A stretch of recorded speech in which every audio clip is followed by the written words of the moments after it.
Message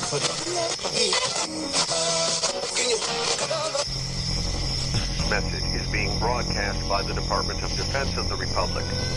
At 2 a.m. Eastern Standard Time, multiple unidentified objects were confirmed to have entered Earth's atmosphere. Discovery Houston, 20 seconds to LOS speed drift. Contact, nice, be in orbit. The first message that comes to you is you are a divine being. You matter. You count. You come from realms of unimaginable power and light, and you will return to those realms. The vast stretches of the unknown and the unanswered and the unfinished still far outstrip our collective comprehension. 5, 4, 3, 2, 1. Broadcasting from Forest Tower Studios, all the way from the Deep South. Now, here is your host, Joe Root. Broadcasting from a shack on a hill. You know what I'm going to say, right? In the mossy creek bottoms of Cane Creek, Arkansas, this is Lighting the Void, and I'm your host, Joe Root. Welcome to the program tonight. So thank you so much for joining us. It is Thursday night, July 11th of 2019, on to the 12th. Well, it might be the 12th wherever you are right now. Tonight we're going to explore the Deja Vu experience with Dr. Arthur Funkhouser. Or Art Funkhouser. Depends on who's talking. But this is going to be a fantastic show. I've never done a show on Deja Vu. Although every one of us, at least most of you I've talked to, and most of the people I've talked to in my life, have experienced this phenomenon at one time in their life or another. Whether it's just doing casual things or going on about their day, usually somebody will stop and they'll say, wow, I just had an intense moment of deja vu. We've had that on this show, as a matter of fact, a few times talking on the broadcast. I can recall quite a few times I've had deja vu. And I want to explore it. I want to know what the hell it is. There's got to be something about it. So at the top of the next hour, Dr. Arthur Funkhouser will be with us to discuss that. Now, this guy's very intelligent. He's got a pretty stout background when it comes to science. He went to MIT. He's got a background working with lasers and physics. And it's really cool that he moved into dream and consciousness exploration. It's cool, again, to have somebody else like that looking into these things for us, for the layman like me that wants to know these type of things. Also got to give a shout out to our sponsors. This show was brought to you by GetTheTea.com. Don't forget to sign up for the webinar Monday night. It's getting closer at 5 p.m. Pacific time. That is when we're going to be there, 5 p.m. Pacific. So make sure you sign up before, because I cannot send links out for you guys to come hang out, because it's like a private get-together, a private campfire around the voice of Ronnie McMullen. And I can't send links out. I think it's like 30 minutes before. Once that happens, then it just shuts everything down. It's kind of like the lottery. That's what they do up here. You can't buy a ticket 30 minutes before the lottery goes. So same kind of deal. So just go to GetTheTea.com. There's a banner that scrolls across, and it'll say sign up for the webinar. That's where you sign up at. Also, this show is brought to you by AncientLifeOil.com. High-quality Ferrari-style CBD oil, the only kind. Right now, I've used to have all the different flavors, but I switched to just regular. I've adapted to it now. I've got the regular. And also PrepareWithAFriends.com. Thank you for all of you supporters. I really appreciate it. Tomorrow night, we'll be giving all of you a shout-out for the month of June. And tomorrow night, Jeff Harmon's going to be on the broadcast. We're going to do our open lines again.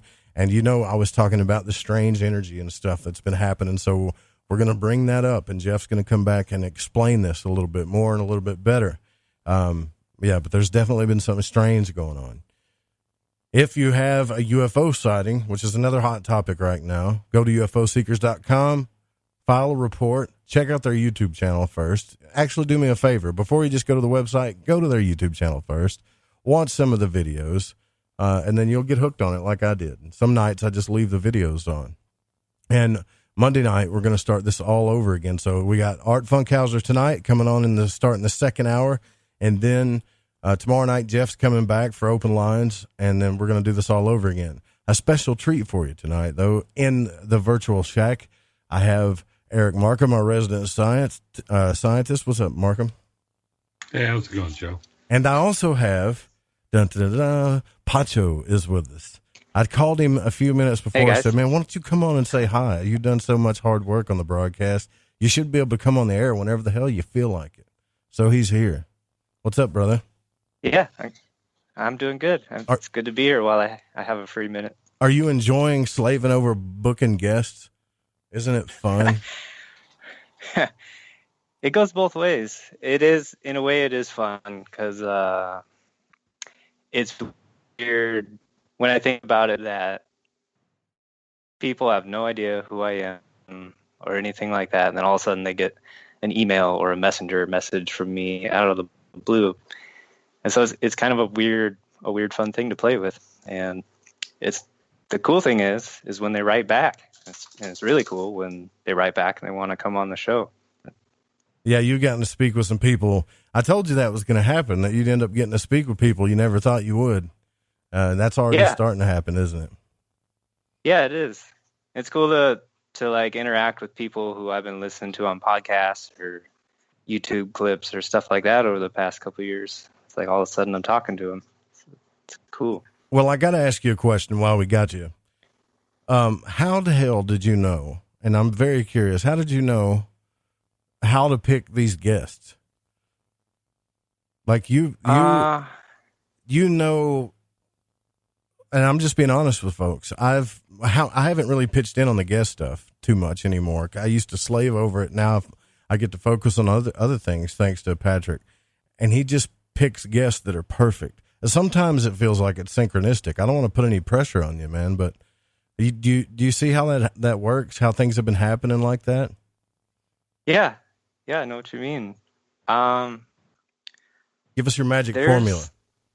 Well, I think you just said it. There's some kind of magic involved, and it's not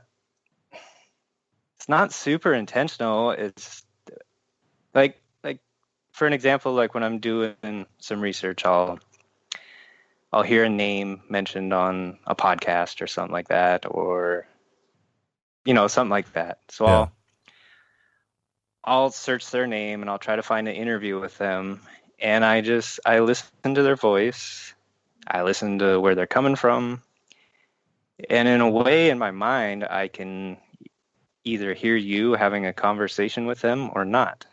And it's a real subtle thing. Like sometimes right away, I'm just like, nah, no, probably not. And other times it's like, oh yeah, cool. I got to find their email now.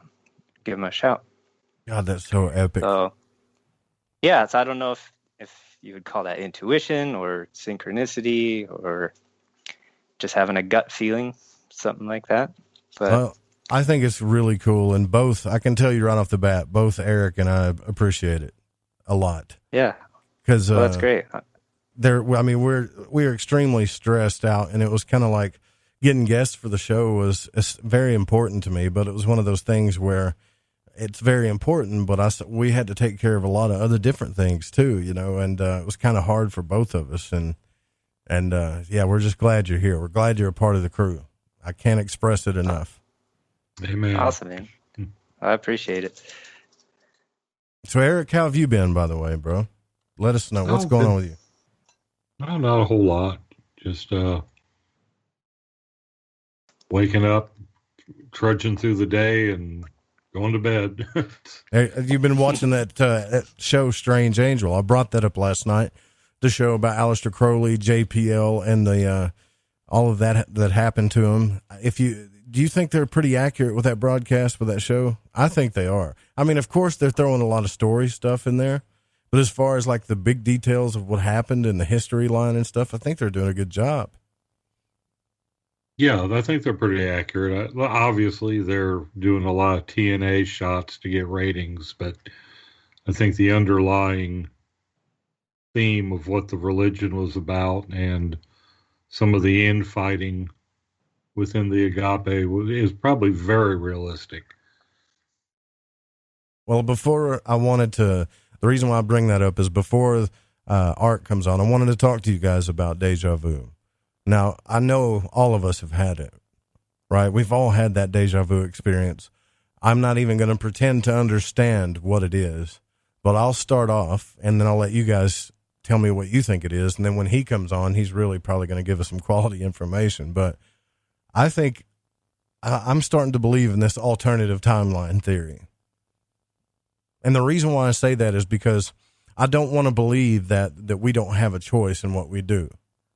I don't want to believe that all of our choices are made for us. And even after talking to Thomas Campbell, he's a physicist as well, he, subscribes to the simulation theory, we still have a choice. So how can we have a choice if we're having deja vu moments enough to where that it implies that some of these choices are already made for us? Well, the only thing that I can think of is alternate timelines.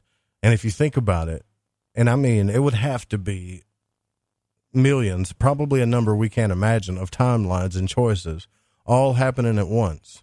And I think sometimes we happen to tap into that when we're dreaming. What do you think, Pacho? Yeah. I was just thinking about it, and in some ways, I wonder if the deja vu is a reminder that we do have a choice. Especially when it really comes on and you know what's all about to happen. Is that the opportunity to change the dream, kind of? If that makes sense? Like a reset button, maybe? Yeah, well, it's just kind of like... But doesn't it happen sometimes, though, after, the fact? Like, sometimes I've had something happen, and then after the fact, I've realized that it was deja vu. There's been a few times than not that I could feel something was about to happen. Does that make sense? Yeah. I think I know what you mean. I'll give you an example for that, right? And then I'll let you comment on that. I was with a friend of mine. His name was Ken, and he's one of these friends that I don't know if you guys have ever had a friend that you try to get away from, but he was kind of the friend. He was kind of the friend that everybody wants to go hang out, and we try to get away before he realizes that we're leaving, right? And it's not because we didn't love him. It's not because we didn't like him. But when we were going to hang out in, the social world with other folks, he made things really awkward. And, I kind of think that he was born with something that nobody really knows about. I don't think a lot of it's his fault. But either way, I mean, he would just say the most awkward things to people, things that would be like fighting words. And I remember one time he picked up somebody's child and held their kid, and I'm talking about a baby, and said, okay, you got a boring effing kid, right? Now imagine you have a baby, a toddler, a newborn, and your friends come over, and one of your friends picks the baby up, looks at him, and said, you got a boring effing kid. Wouldn't that piss you off just a little bit? I think that pissed me off a lot of it. So what I'm trying to explain to you is the types of things that this guy would do. That's the reason why we tried to get away from him as much as possible. I was friends with his brother, but I became good friends with him as he grew up, But anyways, that's a longer story. But we all heard about this, and I said, well, we need to go back, and you need to apologize for what you said, Ken. And he couldn't fathom it. He said, what do I need to apologize for? I mean, I was just telling the truth. I said, it's a baby. You can't say those type of things to people about their babies. You just can't. He said, all right, well, we'll go apologize or whatever. So we all load up in the car. It's late at night. It's about 10 o'clock. And we're walking towards the house of these people. And I got this really bad feeling like I'd been there before. And I told everybody to stop. I said, all right, let's stop. And everybody, there was like 6 of us. And they said, what's up? I said, something bad's about to happen. And I don't want to go into that house because I know something bad's going to happen. And everybody just kind of laughed at me. Now, back then, we were all doing stupid stuff, drinking beer. I can't think of a night that didn't go by when we weren't just stoned out of our mind, So they would always blame it on things like that, like the weed, the beer, or whatever. But I knew something bad was going to happen. And this is when I started tapping into those things. We go into the house, and the father of the baby gives us this look like, what in the hell are you guys doing back here? Right. So I already knew right off the bat something was up.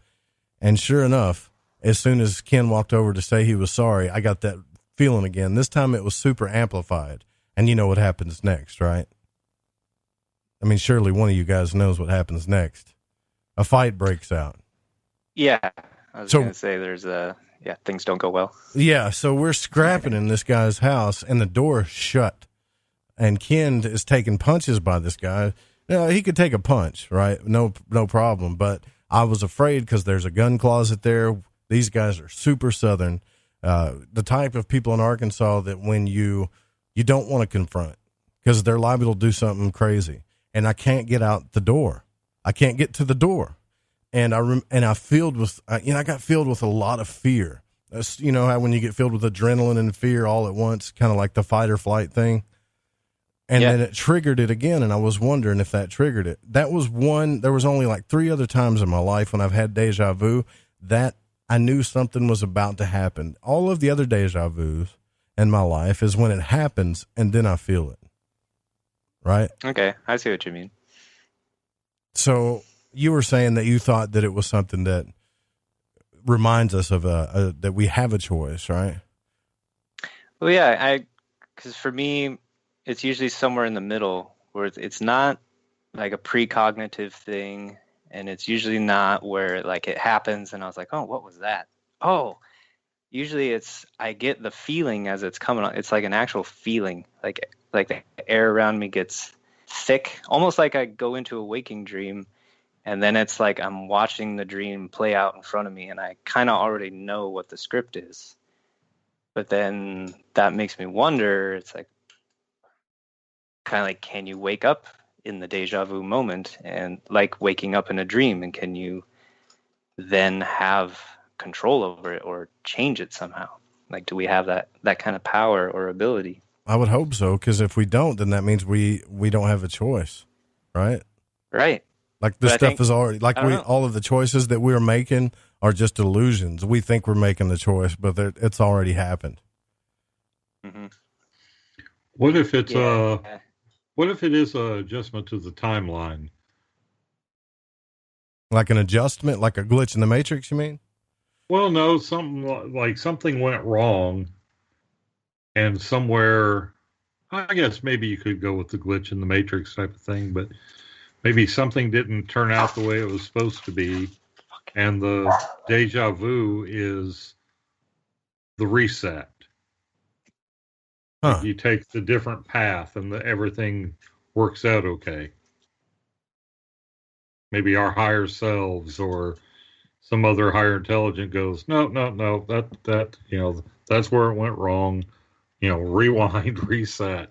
And we get that sense of deja vu because we really have done or been in those circumstances before. Wow. Yeah, that's a trippy thought. Tim over on Spreaker says, I sometimes think that the reason we have deja vu is we are already dead and going through all of our memories from our life replayed, running through our brain right as we're passing away.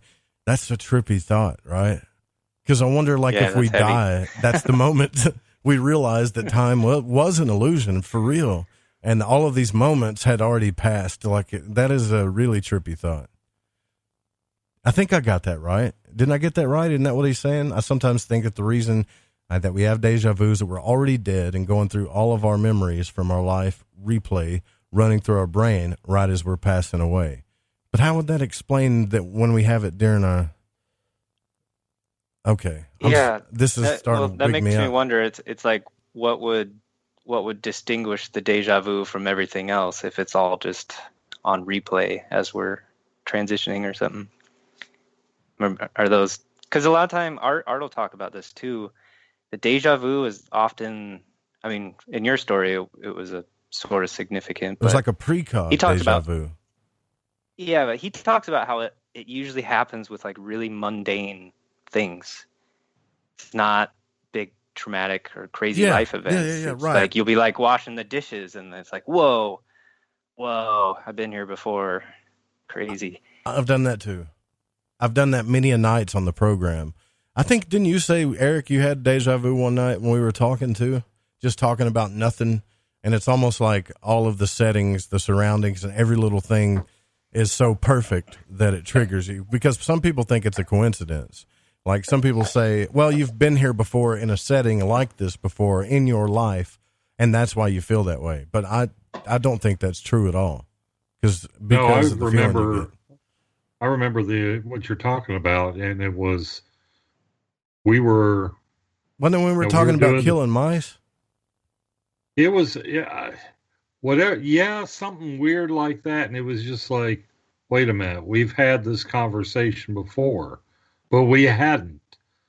But I had been through that whole thing with you. I think Reverend Dan Lopez was on the line with us too at that time. And it was just really probably one of the strongest deja vu occurrences I can remember having. Yeah, it's kind of weird that why it's so mundane, because we want to think that it happens during significant times of our life, but I wonder if they're just kind of like markers or monuments. And if you go to the website, I think his website that we're going to be referring to tonight, because he's on a few websites, but this is his main one. It's called the DejaExperienceResearch.org and Deja-experience-research.org, or dash, whatever you want to call it. And I'll actually drop that link in both chat rooms. You can see that this guy has done some pretty extensive study on this stuff. And not to mention, they'll take your survey. So if you go to the website, you can take the survey. You can go to the website and click on when, you've mainly experienced, for example, deja vu that I've already lived through or experienced. There's different versions of it too. He's going to talk about that I had no idea. Do you know what these are called, Pancho? He'll have to explain them, but there's like deja presenti, deja dit, deja kanu. Yeah, there's one called deja viku, I think. I can't remember what they all mean, so I'm looking forward to hear him refresh my memory on all that. And the reason why he's coming on the second hour is he's in Sweden, and so it's early. It's really early in the morning over there. So when anytime these folks spend time with us on the broadcast and they want to come on the second hour, we give them that option. He got to, man. I mean, who wants to wake up at 4:00 in the morning and come on a talk radio program? Not me. Right. It's a lot easier to stay up till 4 a.m. sometimes than to wake up at 4. Also, yeah. The Grimerica guys that were on last night, they were streaming that show to YouTube. So everything I said during the break is on YouTube. So you can hear me say every curse word known to man. So what I did, right. Yeah, because there was a moment in there I was like, get all the cursing out now, and D-Ron was like, F, and I said, yeah, here's all of them. And I said all of them, and I'm like, oh, yeah, I forgot you're streaming on YouTube, But those guys are cool. I'm glad they came on. It was a blast. Yeah, me too. That was awesome. But there's always some butthead that comments in YouTube about something they don't know about. Like this one guy commented on YouTube, and Eric will know exactly what I'm talking about. He said, well, too bad the Fringe FM's dying. They got more woo-woo shows. Like, the Fringe FM is not dying. We've gained 20,000 new listeners in the past 3 months. I can chart that and show it to you. I don't know why people say that. We've had people come on and predict, like, I think it's what they want, maybe, or it's kind of weird. They'll say things like, oh, I predicted they'll be dead in 6 months. These are some very negative folks, man. If you think you're around negative people or people that wish bad things on folks, get into the radio world. Jesus, man, it's rough. There's so much negativity out there.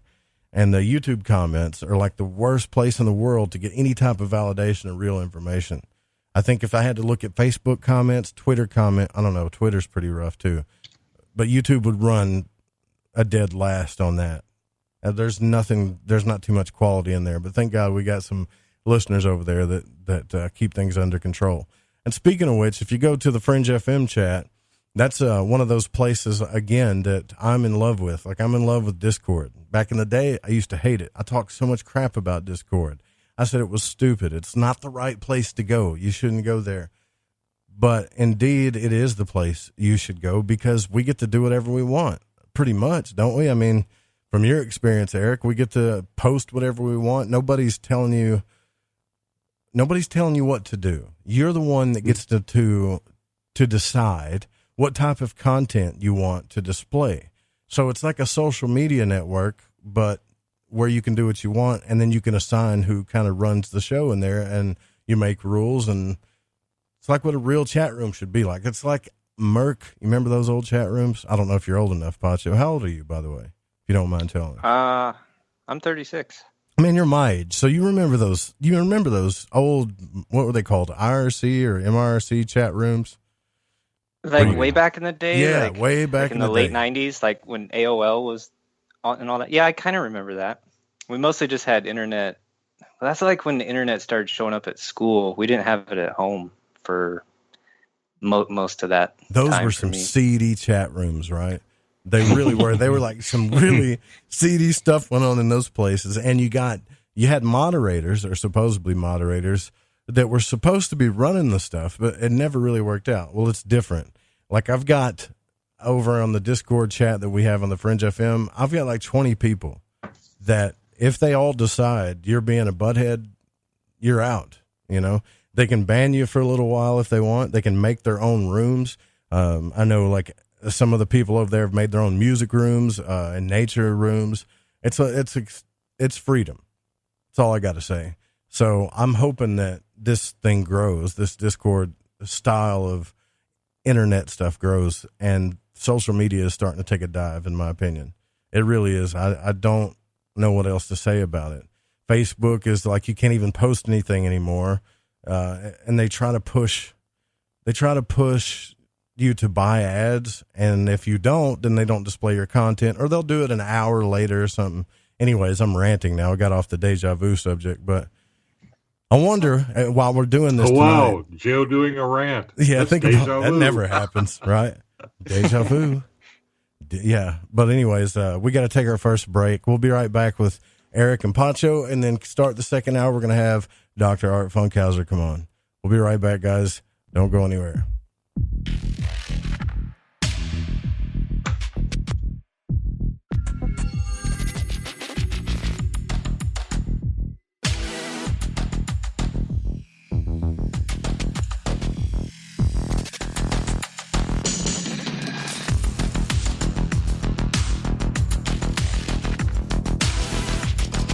This is Corbin, son of the one and only Joe Root, and you're listening to The Fringe FM.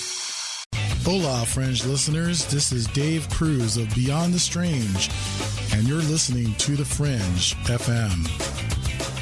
So, have you heard of heavy metals? I'm not talking about the heavy metals in the junkyard. I'm talking about the heavy metals that build up in your body. Heavy metals in your body can make you feel sluggish, fatigued, and just plain off. Why not try Life Change Tea at GetTheTea.com? Cleansing your body and making you feel great. No, not cleansing the outside of your body, but cleansing the inside of your body of intruders that sneak their way into you and set up an intruder camp. Life Change Tea helps remove unwanted intruder camps. Brew it, steep it, and drink in the results. Tastes great, so you can create a new health habit. Our tea loves to help people. It just needs the chance. So order yours today by logging on to GetTheTea.com. That's GetTheTea.com. Our Life Change Super Strength Tea is waiting. This could be a beautiful relationship. Take charge of your health. Order at GetTheTea.com. That's GetTheTea.com. Alex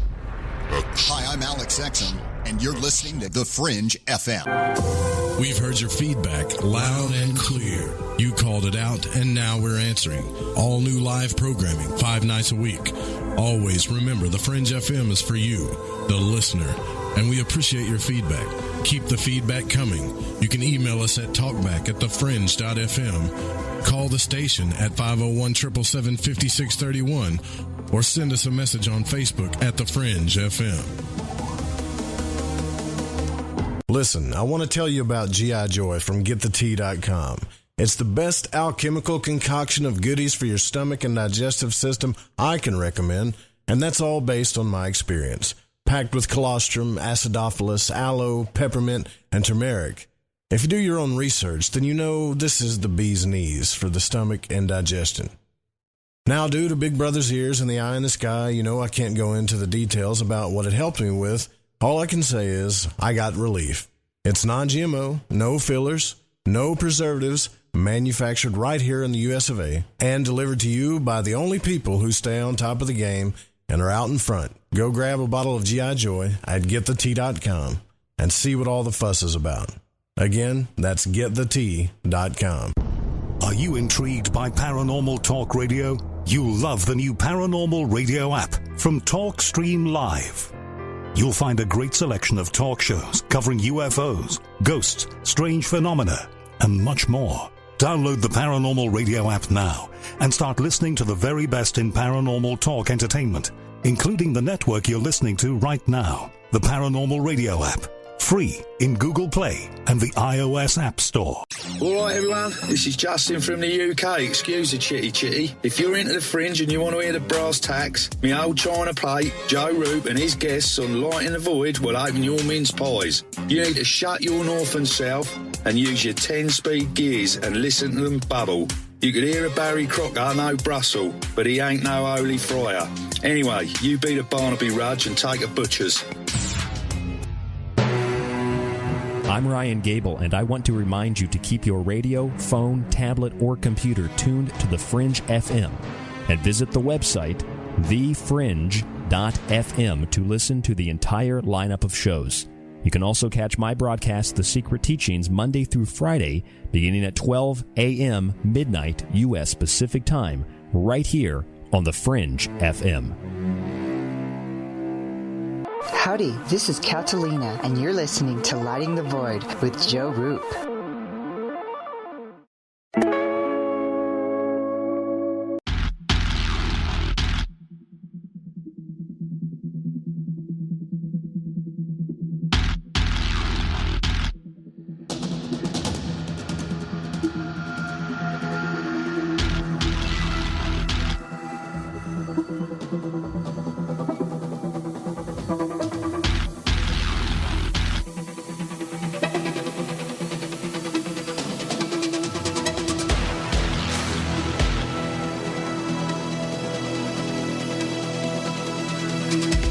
All right, welcome back to Lighting the Void.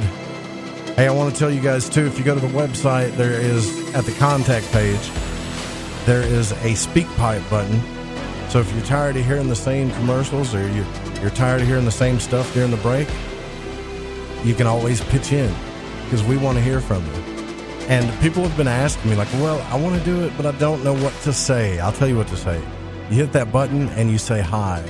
Tell us why you listen to the show. Tell us why you hate the show. You can make up something funny like Moonlit did. You can do anything you want. Be as creative as you want. It's totally free. Just go to lightingthevoid.com, go to the speak pipe section on the page, and hit the button. If you don't want to use that, you can call the station at 501-777-5631 and leave a voicemail as well. We love hearing from you.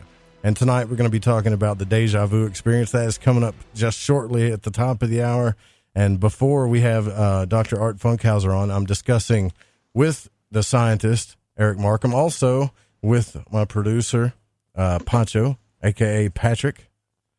I don't know which one you like being called. I like Pacho. I think it's better. Is it Pacho or Pacho? Pacho sounds right to me. What do they call you? Yeah, you can. Pacho?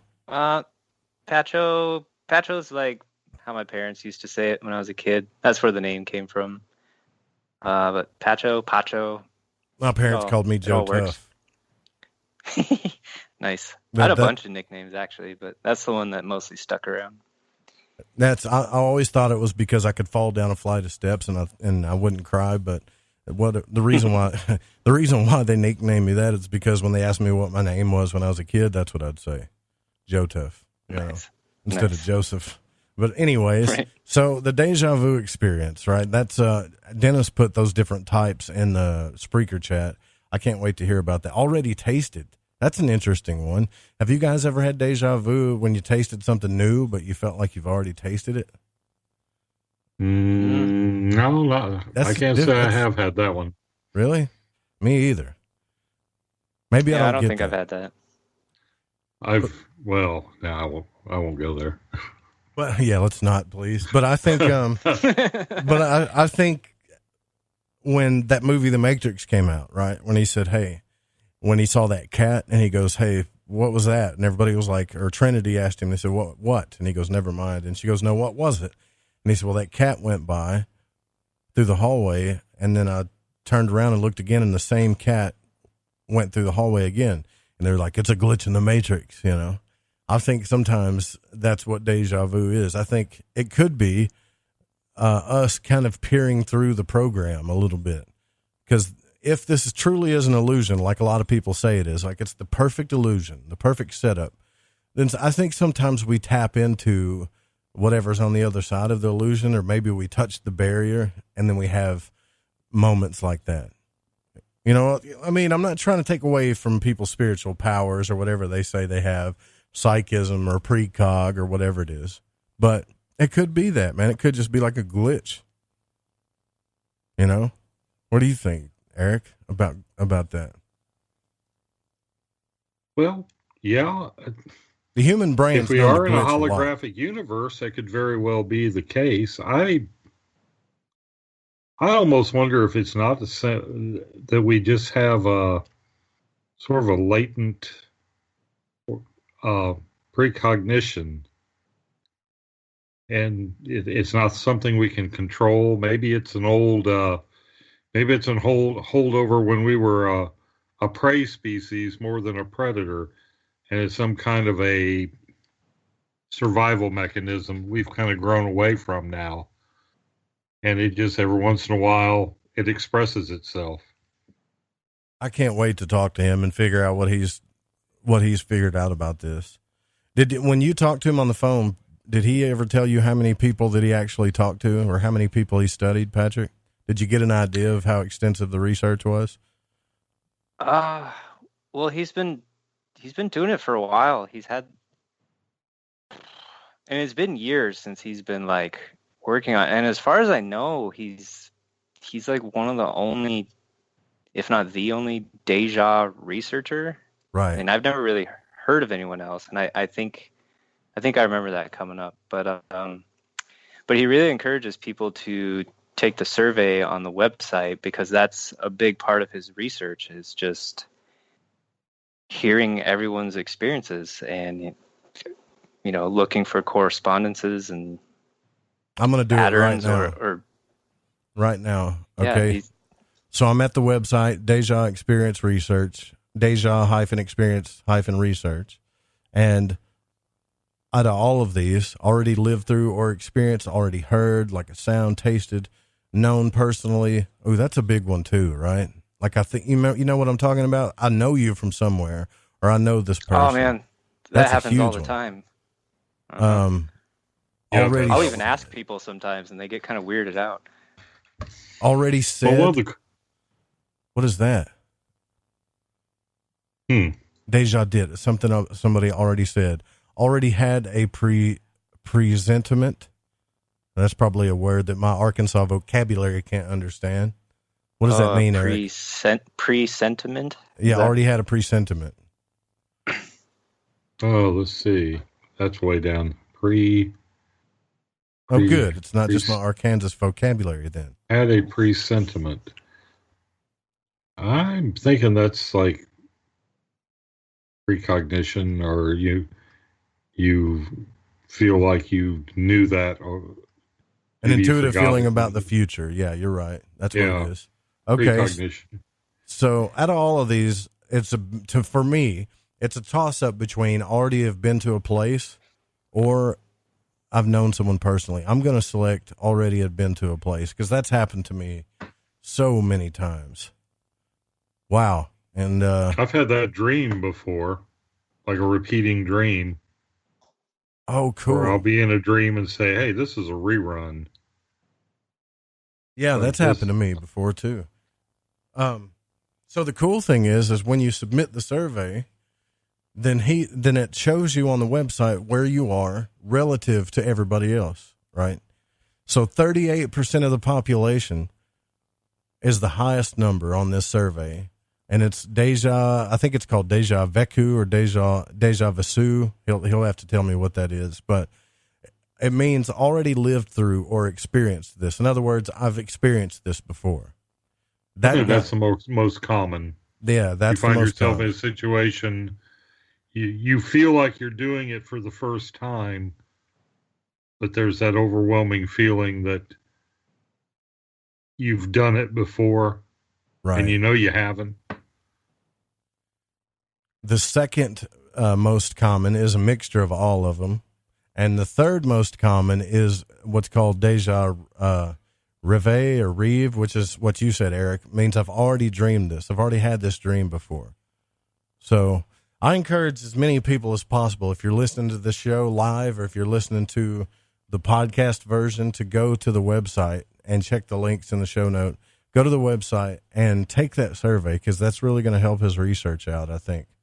But that's pretty interesting. So all of these other ones, already tasted, already know. I could have swore already known personally would have been a bigger one, because everybody I talk to has had that experience. They know what I'm talking about. Just like you did a minute ago, Pancho. Everybody's had that. Yeah, I even had that earlier today, I think. I wonder, some people say we're all part of this big soul family, and then we reincarnate and we run into these. I wonder if that Deja Kanu is, we recognize the soul within that person, but we're seeing it through the filter of the body they're wearing. That could be. It confuses us a bit. Because here's the one that's even trippier, and I hope I don't sound like a complete nut when I say this, but I can recall dreams that I've had where I met people that I've known for a long, long time. Like I just know who they are in the dream. But when I wake up, and you know what that feeling's like when you come back to life, it's like, whoa, that was a dream. It was so real, whatever. But when I wake up, that person that was in that dream does not exist in my life whatsoever. I've had the opposite, where I dreamed about somebody, meeting somebody, or this person shows up in a dream, and then later I meet them in real life. What about you, Pancho? Nothing? There's whole nother worlds in my dreams. Oh God. Where there's different landscapes there, but not never ending much story. Individual. I don't know. That's a good movie. I like that movie. But not so much people though. Like I'll have interactions and relationships with people in the dream, but there's not usually a crossover with regular life. I mean, there's people I see in my dreams from waking life. I also see people who aren't here in waking life anymore, still in the dream, but not. You've never met anybody in a dream that you knew, but they don't exist. And see, I knew I was going to sound crazy when I said that. Oh no! Okay, no, yeah, you don't have to. No, you don't have to make up the fact that that's happened to you just to make me feel better. I'm just trying to put it into context. Yeah. Of how I can relate to it, because there's definitely I will know people in my dreams. I'll even be in love or things like that. But I'm just trying to remember if I feel like I've known that person for a long time, or if it's just in that dream and in that moment, and then I know what you're saying. Yeah. But I know how I feel in that dream. Like I've known them forever, Like I know their backstory. I know who they are. It's kind of like a friend that you have that you grew up with. Okay. And you know their family. You know everything about them. Okay. Yeah. But then they don't really exist. But they don't exist. Exactly. It's really weird. Right. Wonder if that's tapping into a parallel reality. The reason why I think, it's kind of, some people say it's cliche to talk about dreams and stuff. I don't think it is at all. Because if you read Carl Jung and you really study up on what he's teaching people about that, I think there's a direct correlation between what we dream, our deja vu moments, all of these things, and how it affects our real life. I think if somebody can really, and there are several people that study the occult that claim that they can do these types of things, but I think that if somebody can learn to tap into that and really learn how to use it effectively, they could actually change their life. In other words, it's kind of like going back into the software. You see the website, and we're going to take the website and just call that reality, right? The back place on the website, the WordPress login or whatever, that's the dream world. Well, what if you actually knew that? So you went into the dream world, you changed up a few things, you kind of really understood how to use it, and it changed the real world or the website, so to speak, or vice versa. I know that's kind of a wacky, trippy, deep thought, but that's kind of the kind of stuff Jung was talking about. And somebody as smart as him wouldn't just write that many books about it if he didn't really have some type of direct experience or know what he was talking about. There's so many psychologists that follow this guy. Therapist. I think there's a lot to it, personally. And it's the dreams are, in a way, it's kind of like working with magic or your subconscious and unconscious, but you get to see it visually. So that it's a whole different element going on there. Dennis said in the Spreaker chat that writers do that often. Very often, a new character in your dream is a composite created by your mind. In other words, everything about a certain amount of info is mashed into one tangible personality for your mind to grasp. I didn't know that. I don't know much about writing either, but I didn't know they did that. Makes you kind of make sense. Like if you think about Stephen King or even some Philip K. Dick. I mean, where did they get this stuff from? Right. Oh, yeah, Philip K. Dick, a lot of his, he was an odd bird. He had situations where he would swear on a stack of Bibles that he saw this gigantic eye looking down at him from the sky. What? Wow. Yes. I read a biography about Philip K. Dick, and it's, when you read, it was fun to read that, because then when you read some of his work, you understand it, having the insight into his mind gives you a different understanding about what he wrote in his fiction. I wonder if that's what the Alan Parsons Project was talking about. Eye in the Sky? Yeah, they wrote that song, The Eye in the Sky. You remember that? Of course you do. Oh yeah, I've still got that. I got that on CD. Love Alan Parsons Project. Yeah, me too. Me too. I wish I could play the bumper music like we used to, but I checked that out. I went back to one of those licensing places, and it was just to see how much it would cost with the listenership that we have now to get licensing to play real music, and it was over $2,000 a month. I was like, yeah, no, we're not doing that. Whoa. Yeah, not doing that. When we started doing it, it was just a couple of $100 a month, which was still very expensive for somebody that, you know, like when we started the radio station, it was 100% just dumping money into it. For me, it was, you know, and now it's kind of evened out, but there's no way that's a lot of bread, man. So to me, it's either, well, it's physically impossible, but it'd be easier just to ask the artist, you know, if they'll let us play their stuff. Because sometimes they'll say, yeah, like Ronnie McMullen got Toto. I don't know how in the hell he did that. When he did his show on here, he's like, oh, I know that I'm going to talk to Toto. I said, yeah, right, whatever, man. And then he did. He talked to him. They let him play his music or play their music. Nice. By the way, too, for some of you, I know that you like using SoundCloud for your archives. So I'm always working on something, but I'm currently working on the Fringe FM SoundCloud too for archives. So, because a lot of people like to use it, and it's a whole community over there. So I'm currently building that. So probably over the next few weeks, we'll have a Fringe FM SoundCloud page, which makes it even better, man. We're everywhere in all places. But that's great. Yeah, it is great, isn't it? It's great. Yeah. No matter how many of you weird people out there that wish ill will on folks, it's almost like you don't want people to do good or have fun. And you all hang out on Twitter and YouTube, don't you? Probably, or mainly YouTube. But do y'all believe that, though? Like, I'm ranting again, but, you know, Darren told me that Joe made, what does he say, like $100 and something million for his podcast. That can't be true, man. Over $100 million for a podcast.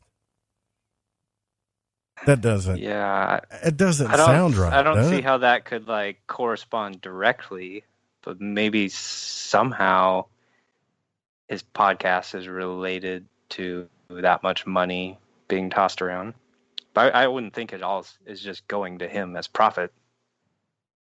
Well, maybe somebody's investing, right? And here's the other thing.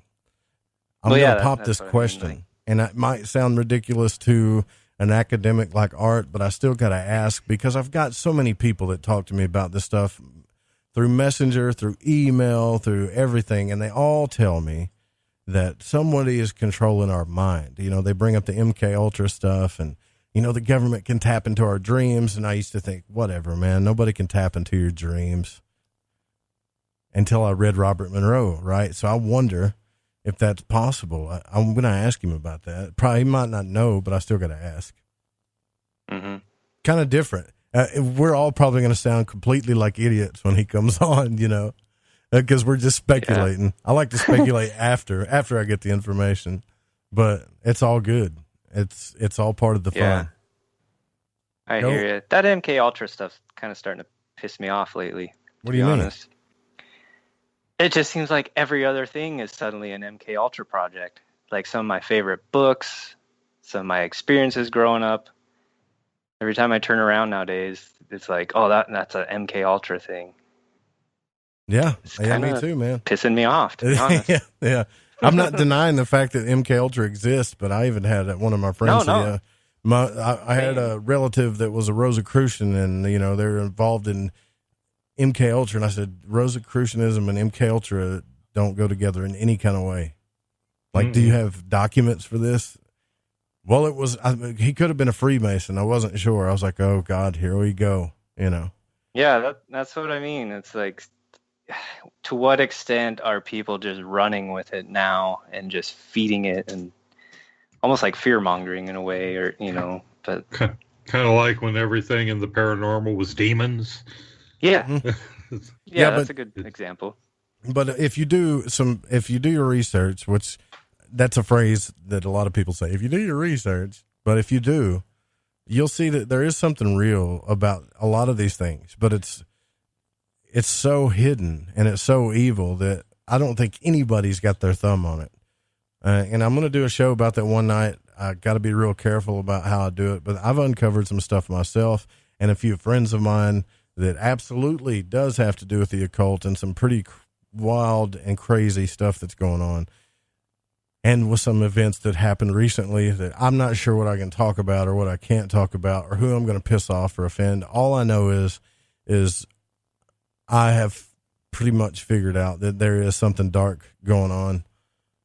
And I don't know if it's attached to the government or not, but there are some really nasty folks out there doing some really bad stuff. And I've got some stuff to prove it. But those are the kind of things that I don't like. I'm with you, Pacho. I don't like just coming out and blurting this stuff out just to get along because it's exciting to talk about or it's conspiratorial. I really want to know what I'm talking about before I say that, you know. Yeah, I appreciate that. Angel said, one time I woke up by the phone ringing. I answered it, and it was my sister, and she asked me a question. And then the phone rang again, and I woke up a second time, and it was the exact same thing all over again. I woke up, and it was my sister asking me the same question. Whoa, that's pretty freaky. Yeah. I don't know if you call that deja vu. Well, that's deja vu, isn't it? No, that's like a precog. Like clairvoyance or precognition. Yeah. Yeah, because deja vu is when you have something happen that then you recognize or you feel that it's already happened, I think. Mm-hmm. Either way, we're about to find out. And listen, I want to thank both of you guys for coming on and hanging out with me for the first hour, giving the doc over there in Sweden a chance to wake up before he comes on. You guys are the best.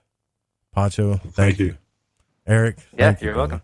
Thanks for having me on. I'll be hollering at both of you shortly. Be bugging you to death. Hey, by the way, before I let you go, do I get on y'all's nerves? Do you guys hate me yet? No. I'm just curious.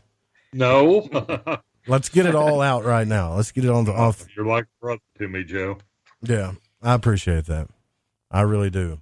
And when we come back, we're going to get down into it. We're going to have Dr. Art Funkhouser on. We're going to talk about the deja vu experience and all of its relations, all this stuff that we speculated about. Talk to somebody who's really looked into this deeply. Right after this, we'll be right back.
By now we can get the information. I love magic, and on Lighting the Void, each and every week, you will get to hear shows about magic, mysticism, and many other subjects that stretch your mind and imagination. So when I got my mind on the magic and the magic on my mind, I listened to Lighting the Void on the Fringe FM. It's magic. May the gods look with favor upon you. You're wondering what we're going to do to you, aren't you?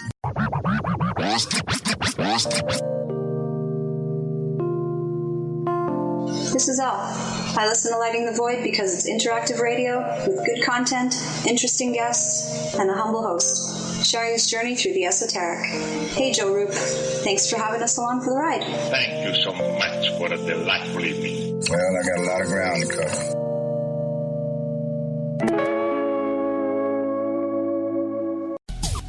Hey, Fringe FM listeners, did you know that when you're on the road with limited data or no Wi-Fi available, you can still listen to every minute of the Fringe FM by calling 701-719-3971. No smartphone app or internet needed. Saves your data plan and no extra cost if you have unlimited minutes. Call 701-719-3971. That's 701-719-3971. Listen to the Fringe FM on any phone, anytime, anywhere. Somewhere between abnormal and paranormal, there's a show called Into the Paranormal. I'm Jeremy Scott. Hear me live Saturdays at 6 p.m. Pacific, 9 Eastern on the Fringe FM. Introducing Shadow Light Tarot from Waking Canvas, the Fringe FM's new contributing artist, Eric Tesey. This hand-illustrated black and white self-published deck serves as a reinvention of the tarot, never before witnessed. Each of the several suits of this 88-card deck lineup form an infinite panoramic scene. Even the included visual companion guidebook is entirely hand-illustrated, cover to cover, with beautiful visuals and esoteric symbols and artwork. The newly released deck comes in a custom magnetic box with its own travel pouch. The Shadow Light Tarot Premium Deck and its travel-sized mini deck, Wonderlight Tarot, are both available now from WakingCanvas.com. If you use the code word FRINGE, that's F-R-I-N-G-E at checkout, you'll receive an extra 10% off your entire order. To discover more, including a free reading and time lapses of all the illustrated artwork, make your way over to WakingCanvas.com today. That's WakingCanvas.com. We all have that story to tell in our lives. The winds were howling, the ground shook, you could hear rushing water, and then history repeats itself. When there's no power, refrigeration fails, stores with their shelves strip bare, ATMs can't operate, deliveries stop. Then what? These events can last days or weeks. You need a plan. In statements made during recent interviews, FEMA Administrator Brock Long has repeatedly urged all Americans to understand three truths. FEMA is broke, the system is broken. If this is the new normal, Americans can't rely on federal cavalry when disaster strikes. Don't get caught out in the elements empty-handed. Prepare with us by going to preparewiththefringe.com and get your 2-week food supply. 92 servings, 8 food varieties with 25-year shelf life. Normally $137 $147, now only $75. Or get a month's supply, normally $247, now only $147, shipped in one business day. Just go to preparewiththefringe.com or call 888-440-7931. That's 888-440-7931. Get this great offer and be prepared while it lasts. We've heard your feedback loud and clear. You called it out, and now we're answering. All new live programming, 5 nights a week. Always remember, the Fringe FM is for you, the listener, and we appreciate your feedback. Keep the feedback coming. You can email us at talkback@thefringe.fm. Call the station at 501-777-5631, or send us a message on Facebook at The Fringe FM.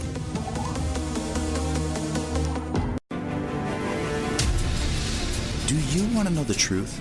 Are UFOs real? Are aliens visiting Earth? Are governments around the world hiding the biggest secret in history? We're UFO Seekers, official partner of The Fringe FM, and we're on a hunt for the truth. Join us as we investigate locations like Area 51 by subscribing on YouTube at youtube.com/UFO Seekers. Are you intrigued by Paranormal Talk Radio? You'll love the new Paranormal Radio app from TalkStream Live.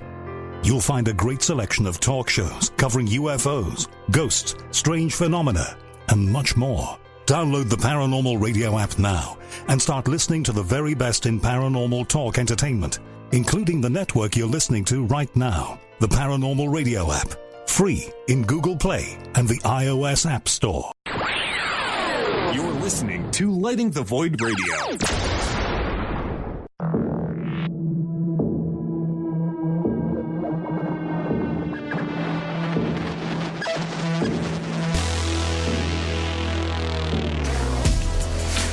All right, welcome back to Lighting the Void.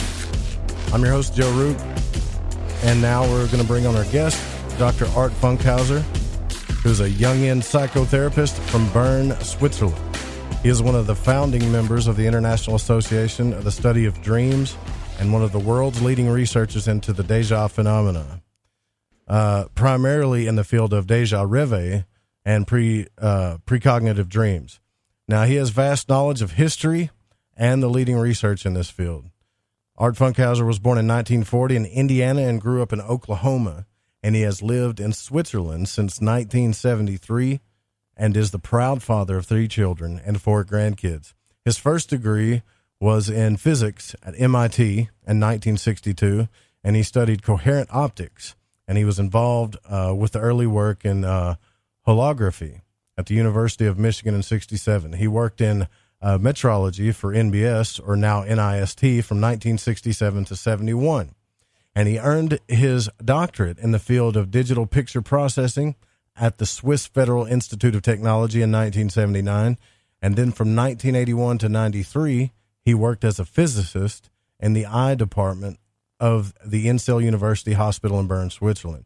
Now, since 73, he began his training to be a psychotherapist at the C.G. Jung Institute in Zurich, which he completed in 81. And since then, he had a private practice as a therapist in Bern, where in addition to seeing clients, he leads a monthly dream group. And since 1989, he has led a seminar in dream work at the C.G. Jung Institute near Zurich. He has also led workshops in dream work in Switzerland, Australia, and the United States.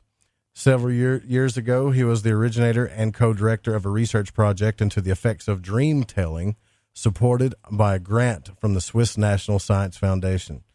One of his hobbies and research into the déjà vu and precognitive dreams. That's the biggest hobby he has. And for those interested, there are 2 articles he wrote about the déjà vu, which is the 3 types of déjà vu, and dreams in déjà vu. And there is also now a website dedicated to that experience. And I believe isn't that your website, the Deja-experience-research.org. Thank you so much, Dr. Funkhouser, for coming on the program. I really appreciate your time. You're very welcome. Happy to be here.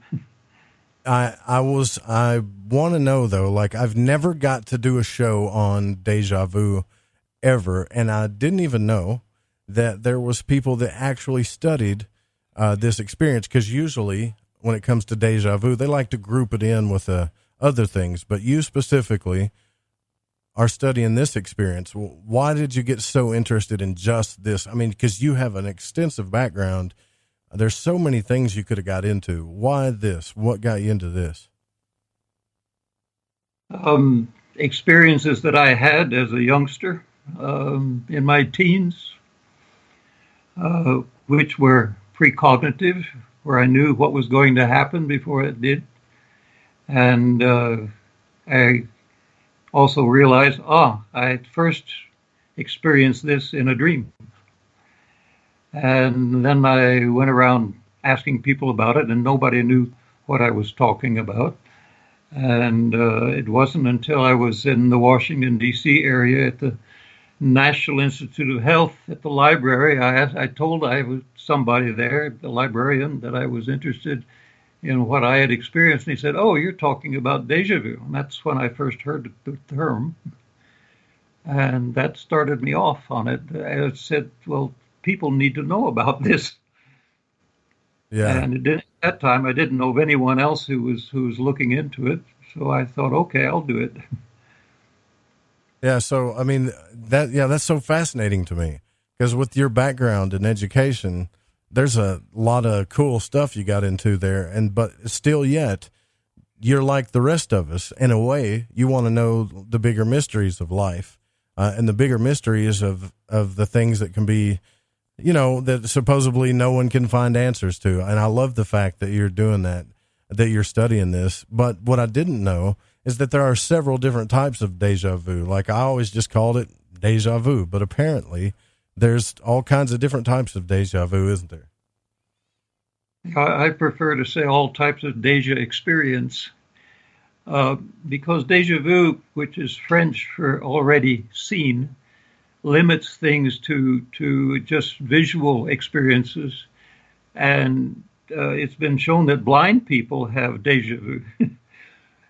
So deja vu is a misnomer. It doesn't really fill the bill.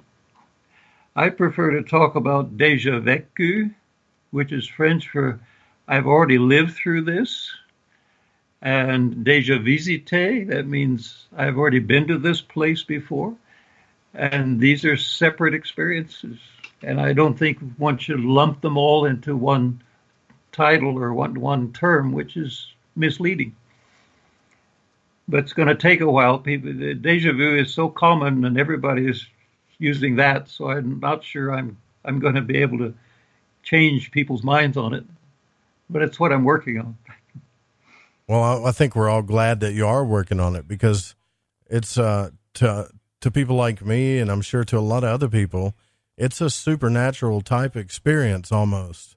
And I have deja vu a lot when I go to places, and I filled out the survey on the website, and that's what I put in. And I thought that was common with everybody, but I found out that, more commonly that everybody has the experience, or they felt like they've had this experience before.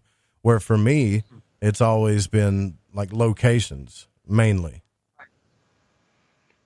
And that's what's fascinating with déjà visité. It can happen that you know what's around the corner in a strange town that you've never been to before, and you go around the corner and there it is, because just as you knew it would be.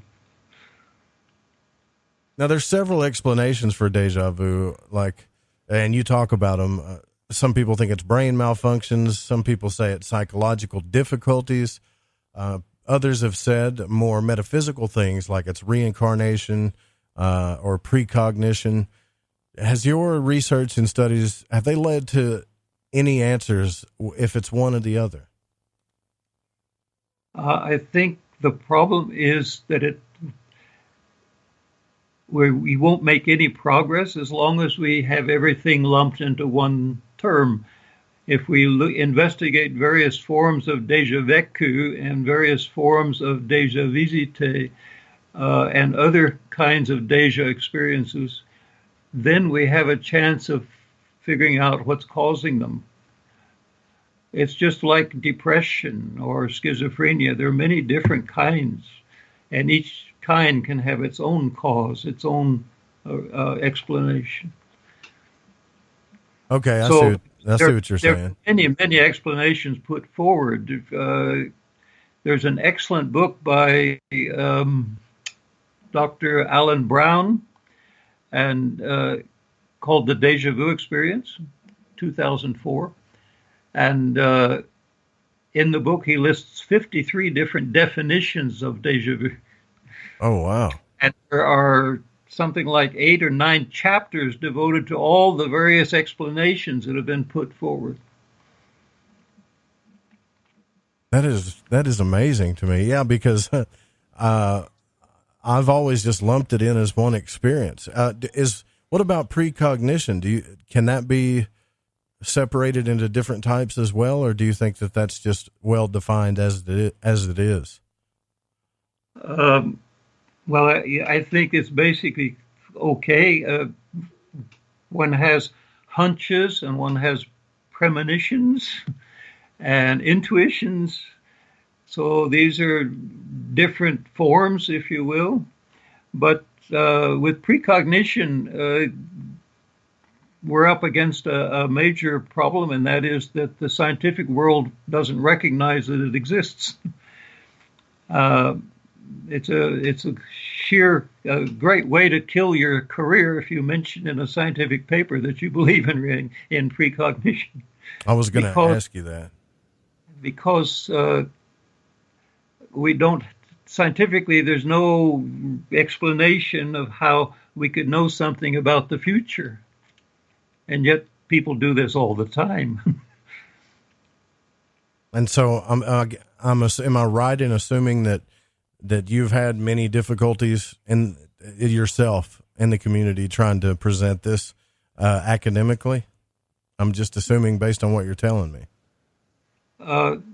Yes, in the sense that it's very hard to find a journal, a scientific journal, which will publish a paper where you mention precognition.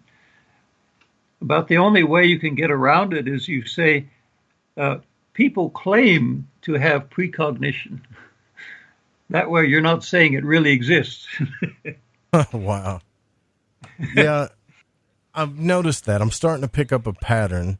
I spoke to another scientist who works in the field of the out-of-body experience and consciousness, and her name was Nancy Trivolato. And she told me the same thing. She said, if I bring evidence to the table, to the scientific community, they're much harder on me. I have to provide more evidence than most because the subject matter is considered, it's not taken seriously.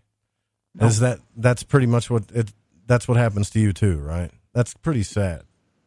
Well, there is a paradigm shift happening. So people are, especially thanks to the internet, people are sharing these experiences, and there's such a mass of them that it's getting really hard to ignore. Yeah. But we don't have there's nothing electromagnetic. So we really have no way of understanding how this could come about.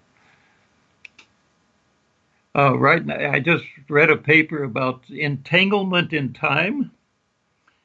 Entanglement is something that one observes in quanta particles.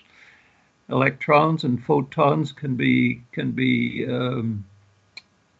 entangled with one another, and one can separate them. And if you do something to the one, it automatically changes the state of the other, even though they're miles apart. And now they're saying, well, maybe also in time that you could have an entanglement.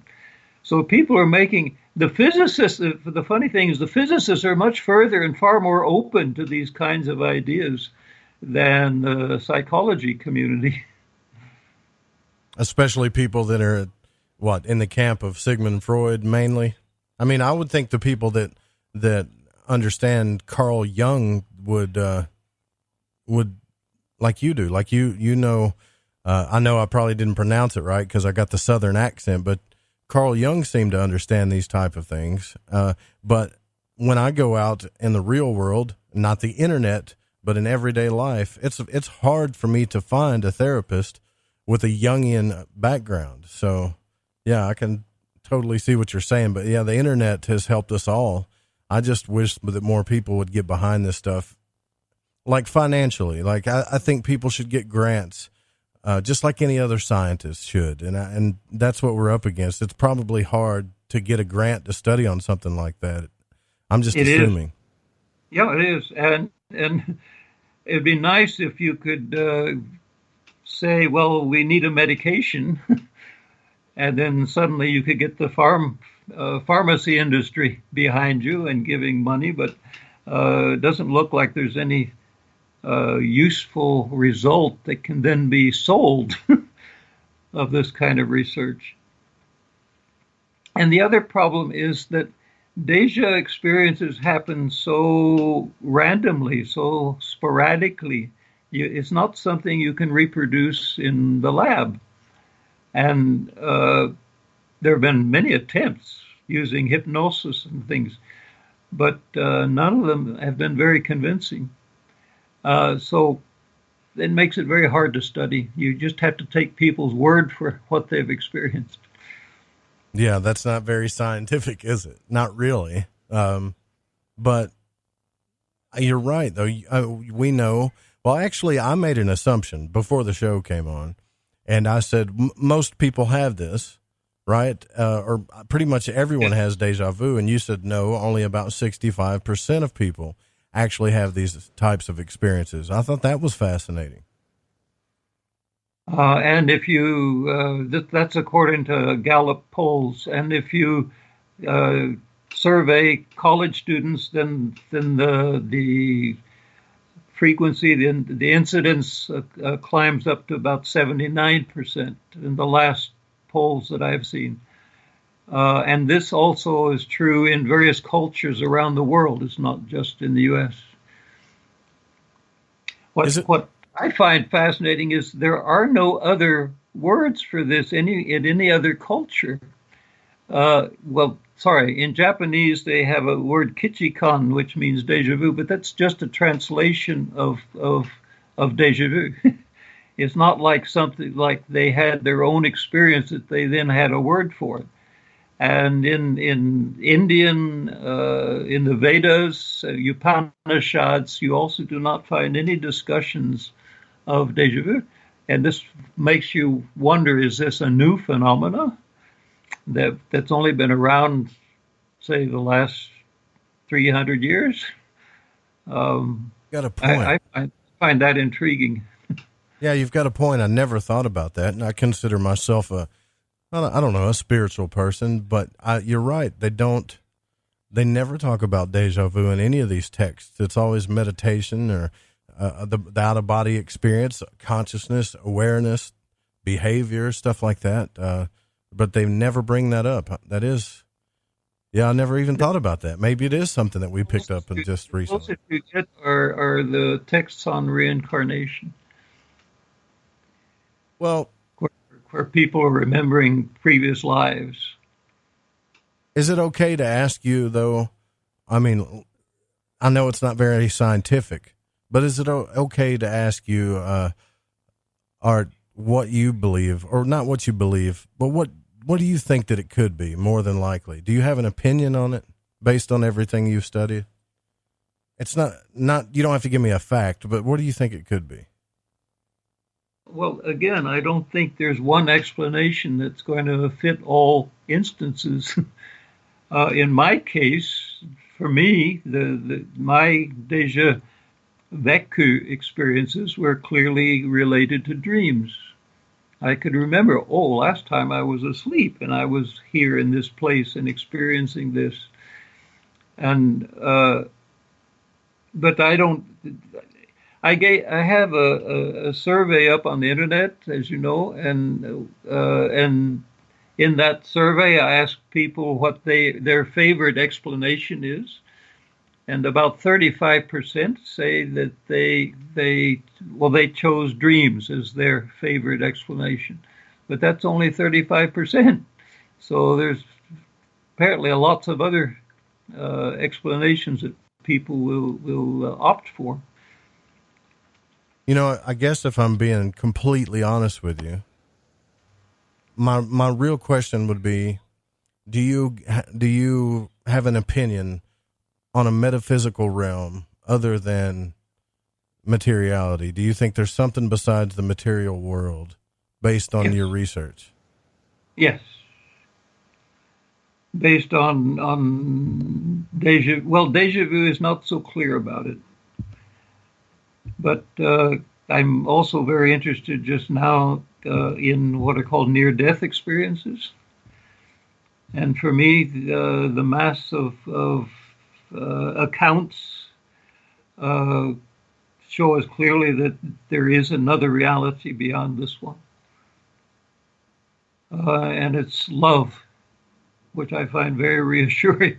Yeah, that's really cool. And I'm very glad you said that, because most scientists that I talk to, they won't speculate on that fact because they're afraid to damage their reputation. But at some point, you know, you got to.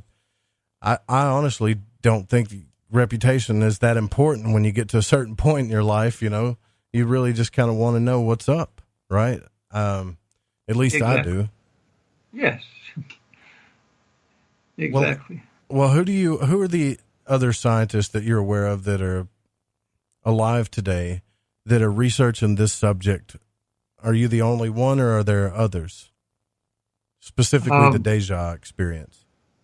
Right.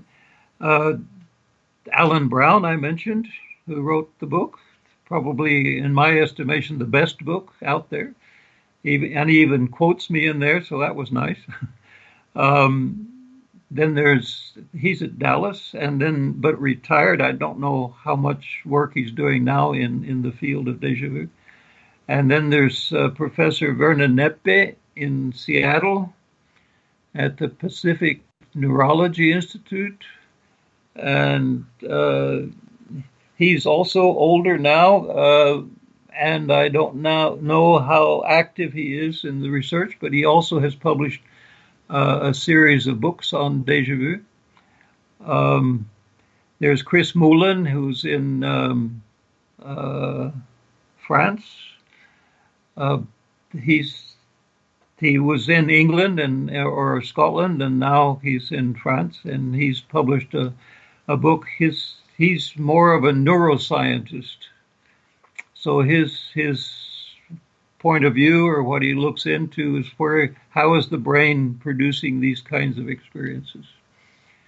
Alan Brown is more interested in memory, and so that's his lens for looking at these experiences. Then there was a Professor Adachi in Japan who published a number of very good papers, research papers, among people that he had. And by the way, there's a whole area of this which we haven't touched on, but maybe I'll throw this in as well. And that is that there seems to be a connection for some people with what's called temporal lobe epilepsy.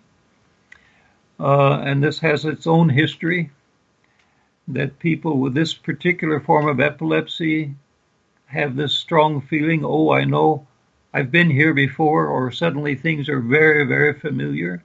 Oh, yeah. And that's part of their seizure. In fact, that might be the whole seizure. I've heard the same thing about heart attacks, too, that people get a sense of dread or some type of feeling like that before they have it. Yes. Fascinating, yeah. And you know, you're right. Mike's wife used to have seizures, and she would do that. She would say, I don't feel good. I think something's about to happen. She would never say, I'm about to have a seizure, but she would always say something bad's about to happen, or I don't feel good. Something's up. And, right. Yeah, that is so wild. I wonder. So there is some type of definite, I think, because to me, I like to say, well, it's all spiritual and not material, but there has to be some type of material connection to it. I would think, if it's happening like that. Yeah. So these are types of things that I've just not thought about at all. to be honest with you. But you're so right about that.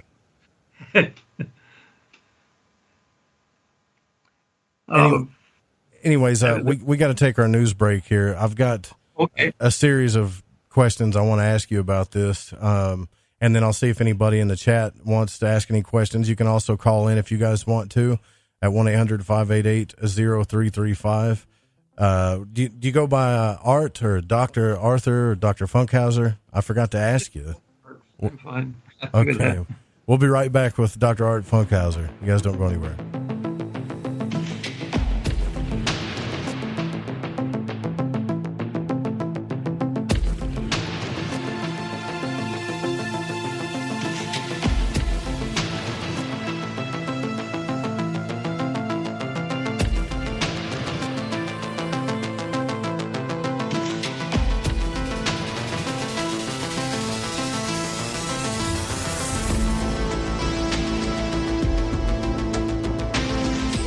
Music app? Yeah, check it out. Surfer Music Discovery. It links to thousands of online stations, but the twist is you see the song names and artists that are now playing live. That's different. No guessing. Looks like a waterfall of music. So many formats. Rock, oldies, country, R&B, jazz, and a whole lot more. How's that spelled? Surfer. S-U-R-F-R. Is it expensive? It's free. No need to sign up or sign in. Get the Surfer Music app free from Google Play or the App Store.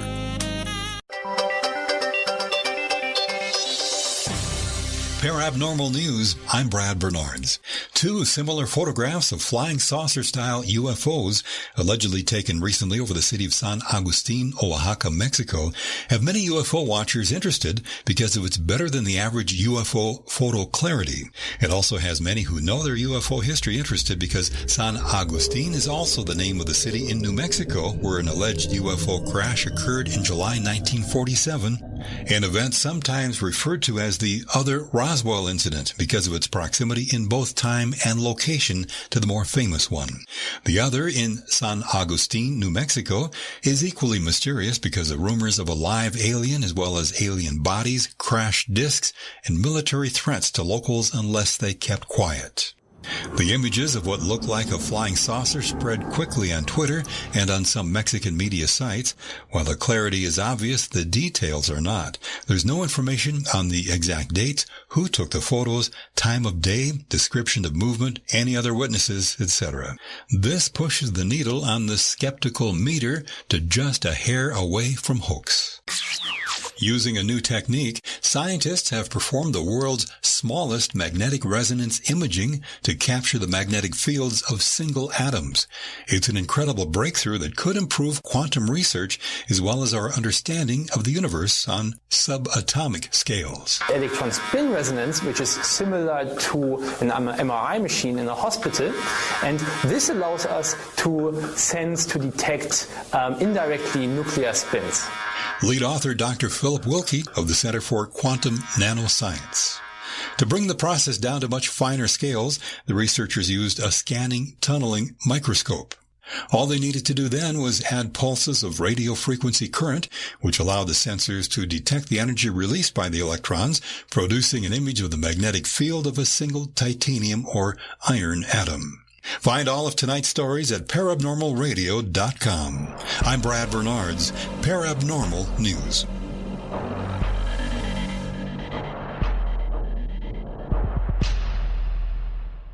Hello, this is Vance Nesbitt. Take the time to expand your mind by listening to Lighting the Void with Joe Roop right here on The Fringe FM. Hi, this is Aaron Hunter, host of Real Paranormal Activity, the podcast, and you're listening to The Fringe FM.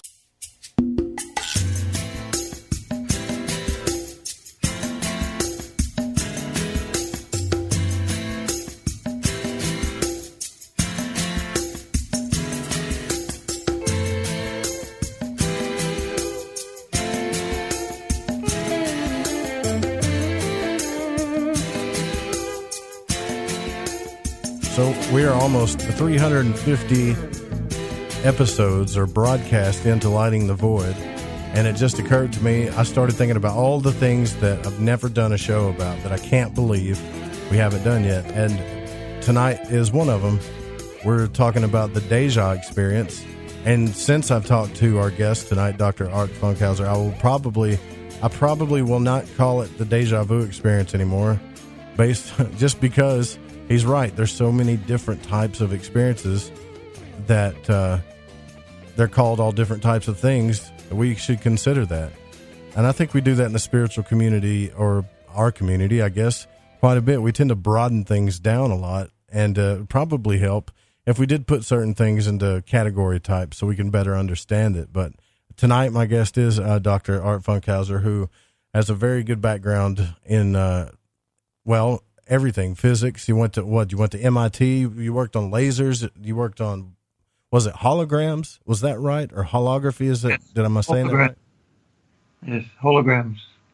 And again, I'll mention what I find interesting about that is, all of that stuff is super interesting to me.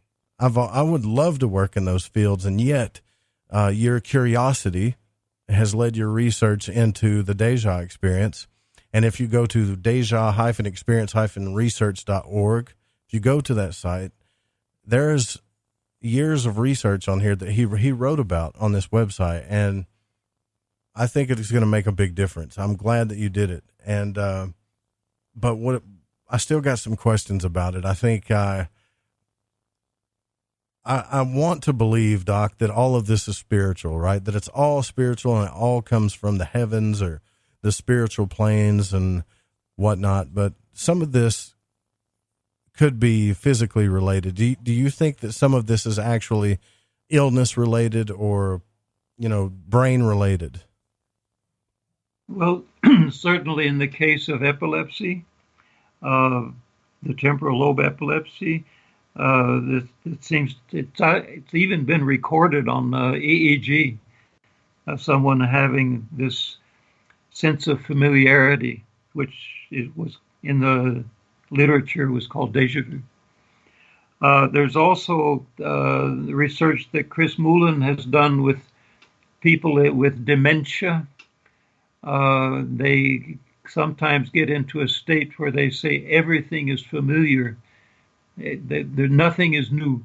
They say, I knew you were going to walk in, or they say they know what was coming on television. I prefer to call this anomalous familiarity rather than deja vu, but Chris wouldn't agree with me on that. So there does seem to be a brain connection malfunction which produces phenomena similar to Deja experiences. There are some people who claim they have continuous familiarity, others who have a lot of it, other people have it very seldom, some people have very intense experiences, some people have very fleeting, very short ones. It's all a lot that we don't know, and I find that fascinating.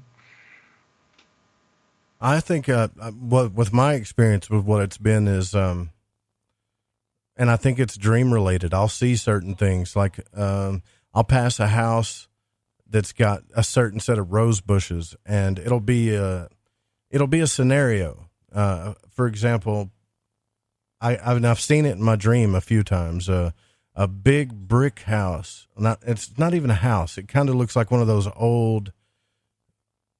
Well, it could be from Europe. It looks like one of the old country colonists where there's a whole bunch of bedrooms, almost like a mansion, but it's very old and rose beds all around it. And I've even seen symbols like crosses and Maltese crosses. I've seen that before in my dreams several times. I've even drew it on paper, but I've never seen it in my life. But yet, if I think about it in my head, I can picture it sometimes. So I wonder sometimes if when we go, let's say I pass a building, right, and I go to town, and there's a certain aspect of that building that resembles that dream, that it causes me to have deja vu. Am I making sense at all? Yes, absolutely. Yes, it triggers it. Yeah, because we'd like to think that it's all deja vu, or it's all deja vu. I think sometimes we're just tricking ourselves. Sometimes. Yeah, sure. Yes. But what we need to do is collect what people are experiencing. And based on that data, we then can probably, hopefully, derive certain categories and understand what's going on better. I think we're at the very beginning in a way. We have lots of theories, but we really haven't been out there collecting what people have been experiencing. There is on Facebook a group called Deja Vu Research. It's not very active, but there, if anyone would like to share their experiences, feel free. Yeah, well, I've brought that up time and again on here. I said, look, you guys need to realize that our experience probably represents our truth more than we think it does. But I don't know if science will ever accept that, but maybe physicists will, right? I've talked to Thomas Campbell about that. He's the one that wrote Our Big Theory of Everything, or My Big Toe. I managed to read. Do what? I managed to read the whole thing. Oh, did you? Right? You read all 3 books, or just the first book? It came as a 1 volume in my case. Ah, okay. Yes, I plowed through it. Yeah, and he makes a lot of sense. But Yeah. What bothers me about that is I like to feel like that I have a choice.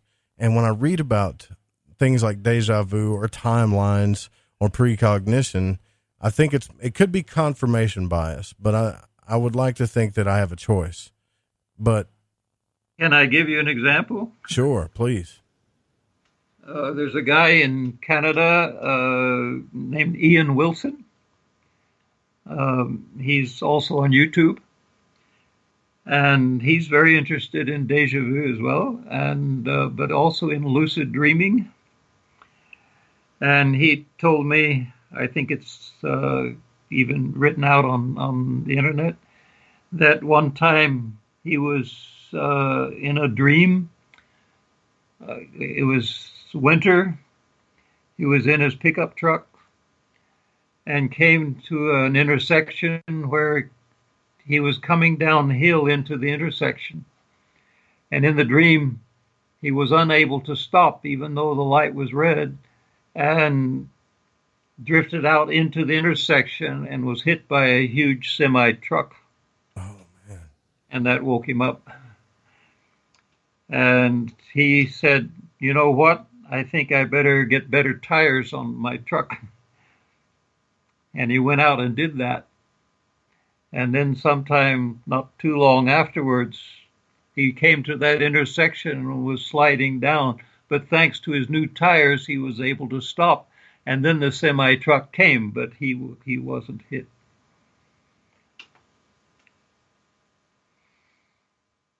So that kind of implies that there, I know it sounds wacky, but that kind of implies that we might have some type of higher self that's looking out for us.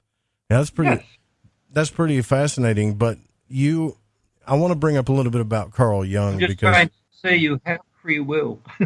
Right. I get what you're saying. I do. Thank you for validating that for me, because I don't like to think that it's all planned out. And that, I've had people tell me that, well, it's an illusion. You don't actually make a choice. And I'm like, yeah, I don't believe that. But I was reading Carl Jung, and I want to believe everything that he talks about so much, but I don't want to get, and I hope you understand what I mean by this. I don't want to get confirmation bias caught up in what I want to believe.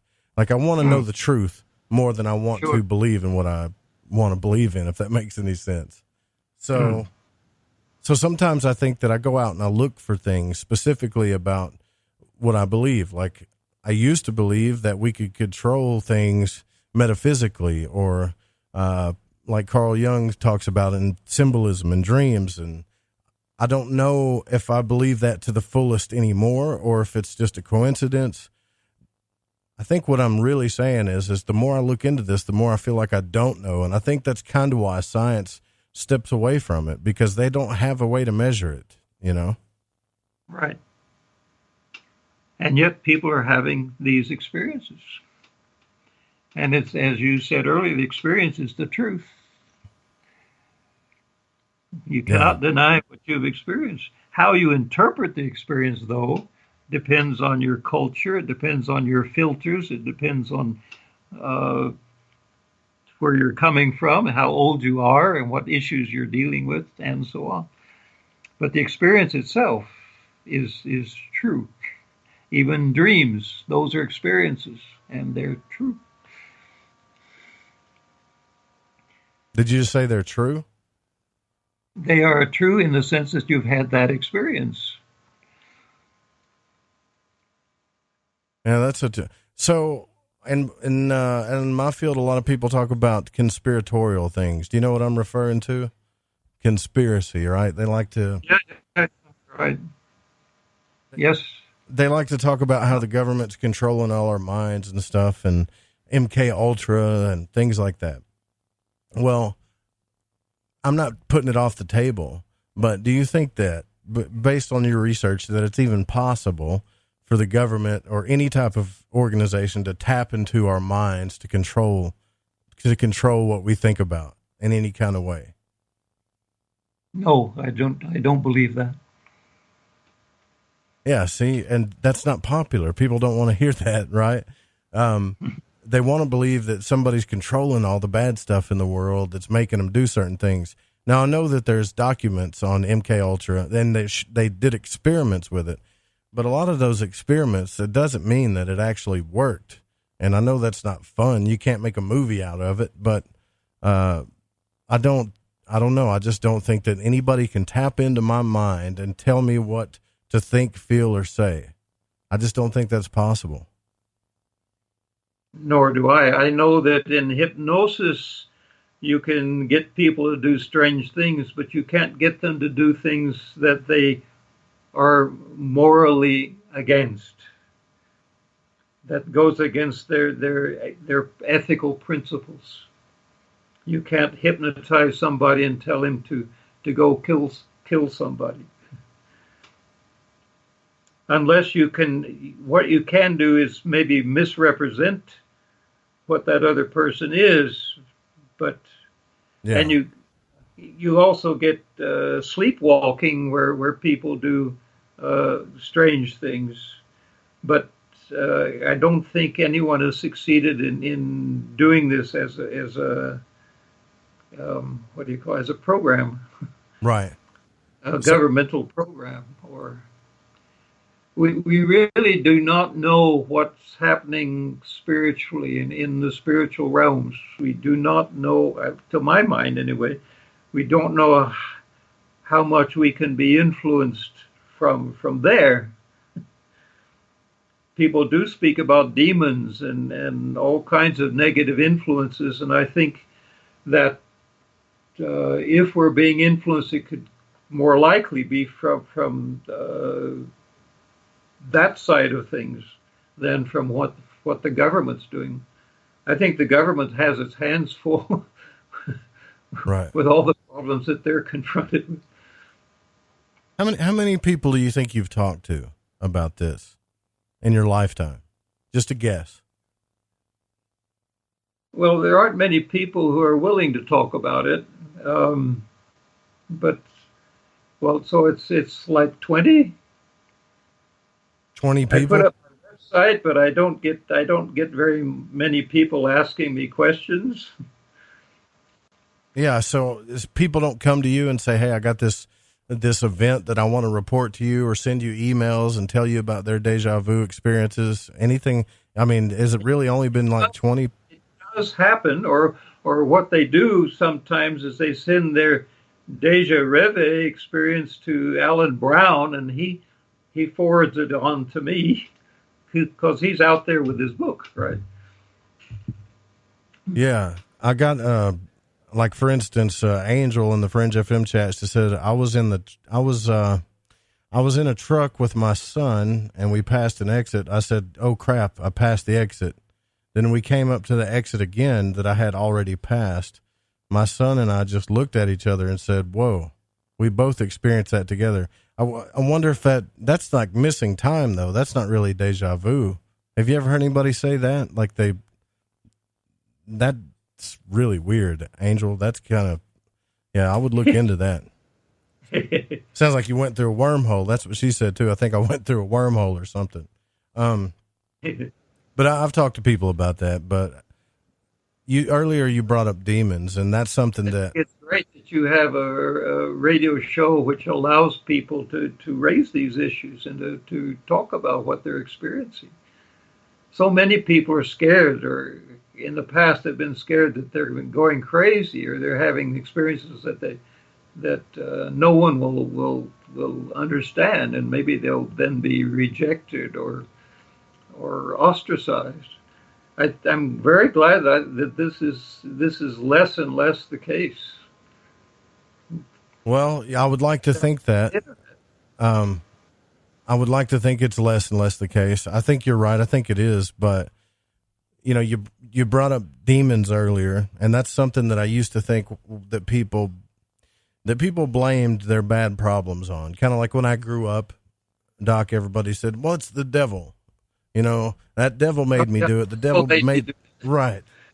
And so I would always laugh and be like, well, no, you made the choice. You did it. It wasn't the devil. It was you. Right. So take responsibility for your actions. But I kind of grew up and I had this instance in my early 20s I've talked about, which I had severe anxiety. And I'm sure you know what panic attacks and anxiety is, right? Yes. You're familiar with that. Mm-hmm. But it was to the point to where I was almost going to take my life because I'm not the kind of person that's going to commit suicide. I'm not that type of person at all. But I was so psychologically tortured from it that I just did not want to live this way anymore, And I told myself and I told my father that I'm done. I'm not doing this anymore. I don't want to live like this anymore. It was pretty much a cry for help. Yes. It never occurred to me later, though.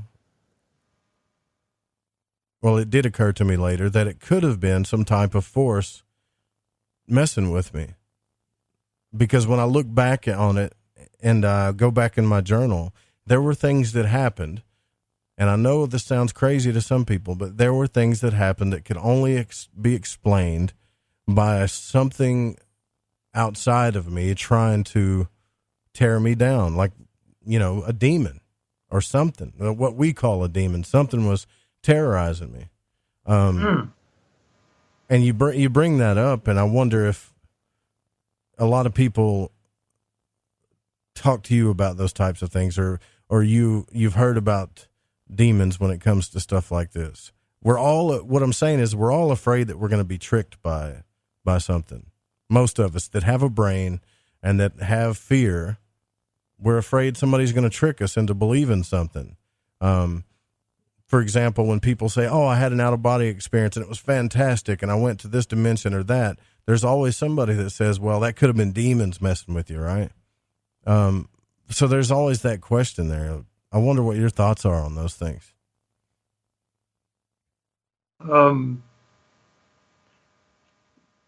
If the result of such an experience is fear, then that I would say is possibly demon related. If the result of the experience is increased love, then I would say that's maybe more angel related. But we're getting very far away from deja vu. Is that all right? No, that's fine. Yeah, I mean, because when we talk about deja vu, I think you got to talk about all of this stuff to kind of get an understanding of what's going on. I mean, honestly. Can I throw in something that getting back to deja vu a bit? Yeah, sure. And that is, up till now, I have not encountered anyone, and I hope your listeners will say they've got other experiences, but I have not met anyone who had a deja vu experience or a deja vécu experience related to something important. I would have thought that if my unconscious wants to give me a preview of something in my life, it would show me the birth of my first child, or getting my degree or something memorable.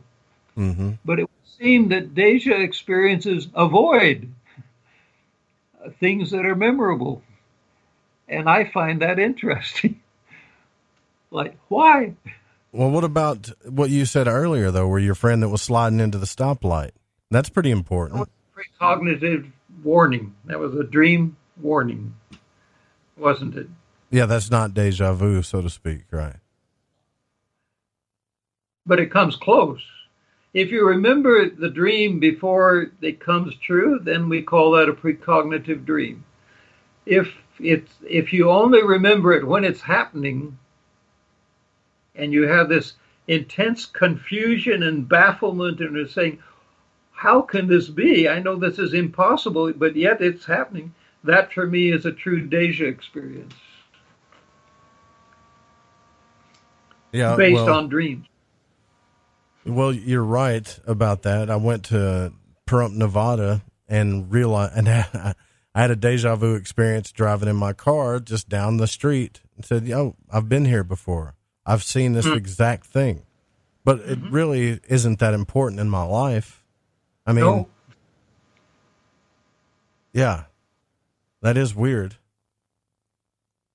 but there's nothing to explain it.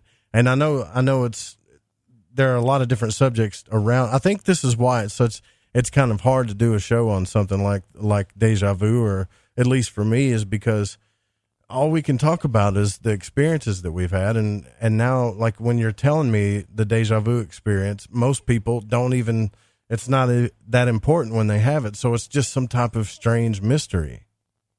That's it. Like, nobody really knows anything else about it. But I want to know, do you think that we can get somewhere in this field of study at all? Do you think it's possible? Well, yes, in the sense that we need lots of accounts, we need lots of data, and we need people who have time and interest to then go through all of those accounts and sort out the various types, various categories. On my website, I have a rough categorization of 4 different categories. I talk about the common, and then I talk about the evoked, and then I talk about parapsychological, which includes the precognitive, and then there's one related to pathology, like epilepsy or dementia. But that's a very rough start. I think there's a lot more that we can do, and I'm not even certain that these categories will hold up, or maybe there should be more than 4. Would science consider testimony actual evidence, though? I mean, if there were enough people, would they consider it? Would they consider it as evidence? Well, not the hard scientists, no, right now. But there's enormous amounts of research going on anyway, despite the fact. I mean, look at what Dean Radin is doing at the Institute of Noetic Sciences. Yeah. Or Daryl Bim at Cornell University on precognition. It's marvelous. Or the peer experiments at Princeton University. Are you familiar with those? I'm familiar with most of them, especially Dean Radin's work, because I'm a big fan of his work in the Institute of Noetic Sciences. And he wrote a book called The Conscious Universe, and in there he talks about the pair experiments, which I think are fascinating. But we're at the beginning. There's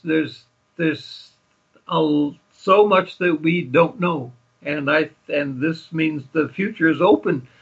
Young people have lots that they can do. So we just need to get on board with it. You just need more people to talk about their experiences, to give you the data, basically, is what you're saying. Okay, I'm now 79. I don't know how much longer I'm going to be able to do this, but come on, guys out there. Yeah. Well, you got at least 30 more years in you. You're healthy. You look good. I've seen pictures of you. Thank you. So I when I started doing this show, I wasn't interested in entertaining folks, and I'm still not. I'm not here to entertain. I'm here to try to find answers. But there's a thing like that I realized that if I don't spark people's interest, if I don't talk about something conspiratorial, or if I don't bring up demons or the deep state, then they don't want to listen to it. But yet, if I talk to most of these people one-on-one, they got the same questions I do. Yes. And what I'm trying to show you guys, and I think Pacho and a couple other people here, is that there are people trying to find answers for you. We just need to do our part too. I filled out the survey on your website. I shared the links. I hope it helps. Thank you. Yeah, I'm sure it will. I'm sure it'll help if the more people do it. But listen, we're at the top of the hour. We got to take a break here. We don't got too much longer left tonight as far as lighting the void goes. But yeah, we'll be right back with Dr. Art Funkhouser. You guys don't go anywhere. Stay with us. Yohoy there, Gigi here from Shift Happens. Do you like to boogie down to topics such as ufology, the occult, and the mysteries behind our reality? Well, I invite you to join us every Friday night at 7 p.m. Pacific, that's 10 p.m. Eastern, as we like to punch that curiosity button and tickle that fancy. We tickle that fancy, but yeah, I don't know if that's the right analogy, but there's certainly a lot of tickling going on over here at Shift Happens.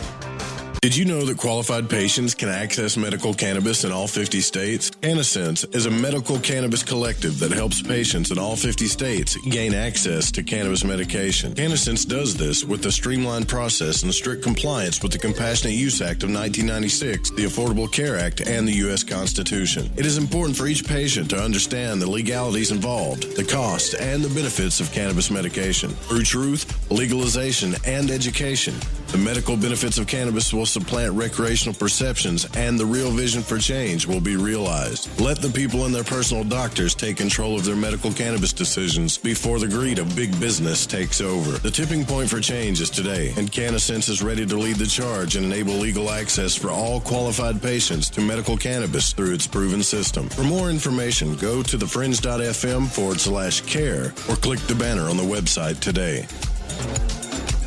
Hey, is that a new music app? Yeah, check it out. Surfer Music Discovery. It links to thousands of online stations, but the twist is you see the song names and artists that are now playing live. That's different. No guessing. Looks like a waterfall of music. So many formats. Rock, oldies, country, R&B, jazz, and a whole lot more. How's that spelled? Surfer. S-U-R-F-R. Is it expensive? It's free. No need to sign up or sign in. Get the Surfer Music app free from Google Play or the App Store.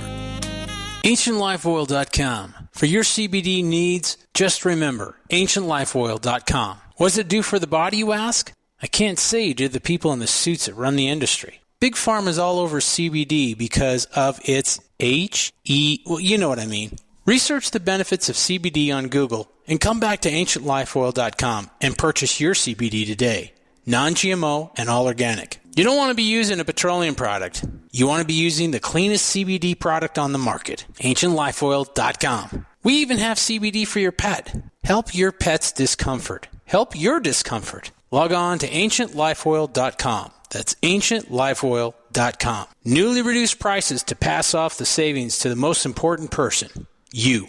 AncientLifeOil.com. And one more thing. We have topicals too. So if you have joint pain and some different issues that are going on in your body, you might want to use a topical. Think about it. AncientLifeOil.com. Alex Exum. This is Alex Exum of the Exum Experience in Live Talk, where we discuss current events, society, and culture. My shows are based in actuality, actual existence, contrasted with what was intended, expected, or believed. You can listen to me live Tuesdays, Wednesdays, and Thursdays at 7 p.m. only on KTLK The Fringe FM. So, you love talk radio? Then you'll love TalkStreamLive.com. TalkStream Live is always on, 24/7 with the best streaming talk shows. Find your favorite talkers and discover some new ones. It's free, readily available online or on mobile with any smartphone or tablet. Finding your favorite talk shows all in one place has gotten a whole lot easier. Just go to TalkStreamLive.com. Be sure to download the free apps from Google Play or the iTunes App Store. The Fringe FM isn't just a radio station. We also provide services for all your audio production needs. If you are interested in live radio or pre-recorded podcasts, we're here to help. We even do audio enhancements and voiceovers if needed. If you want to do a podcast or live radio show and even want the option to syndicate on terrestrial radio, from simple audio file enhancement to live production and call screening, we have you covered. We have worked with some of the best professionals in the business in order to provide coaching instruction for content creation, show structure, and more. Contact The Fringe Digital Media for more at info@thefringe.fm. That's info@thefringe.fm. Or call 501-777-5631 for a consultation.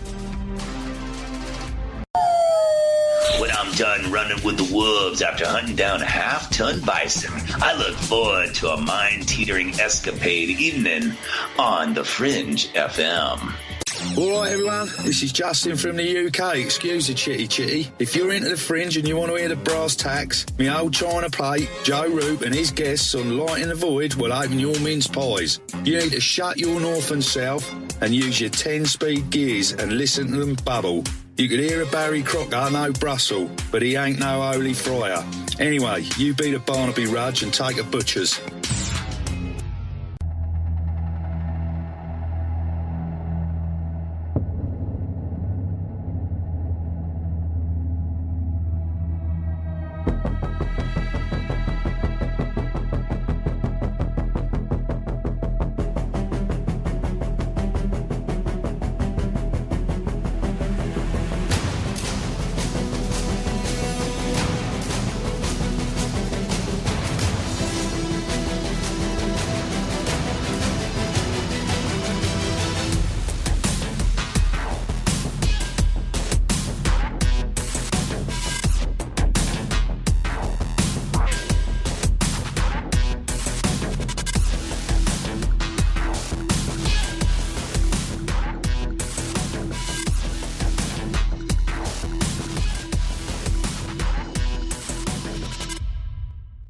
Is some of these things that we're seeing is kind of like a life review type thing, you know? You ever wonder about that? Well, certainly the reincarnation people bring this, and there's an author called Anthony Peake who did an interview with me on YouTube, and his theory was that we are repeating. It's called eternal return. It's like Groundhog Day. We're repeating our lives. The eternal return. Estimate. Yes. Wow, that's kind of scary. But I think the near-death experience contradicts that.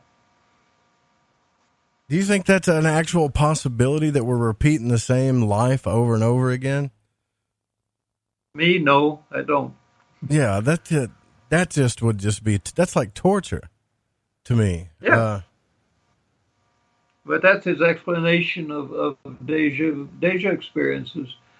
And then you have the people who favor the glitch in the matrix theory.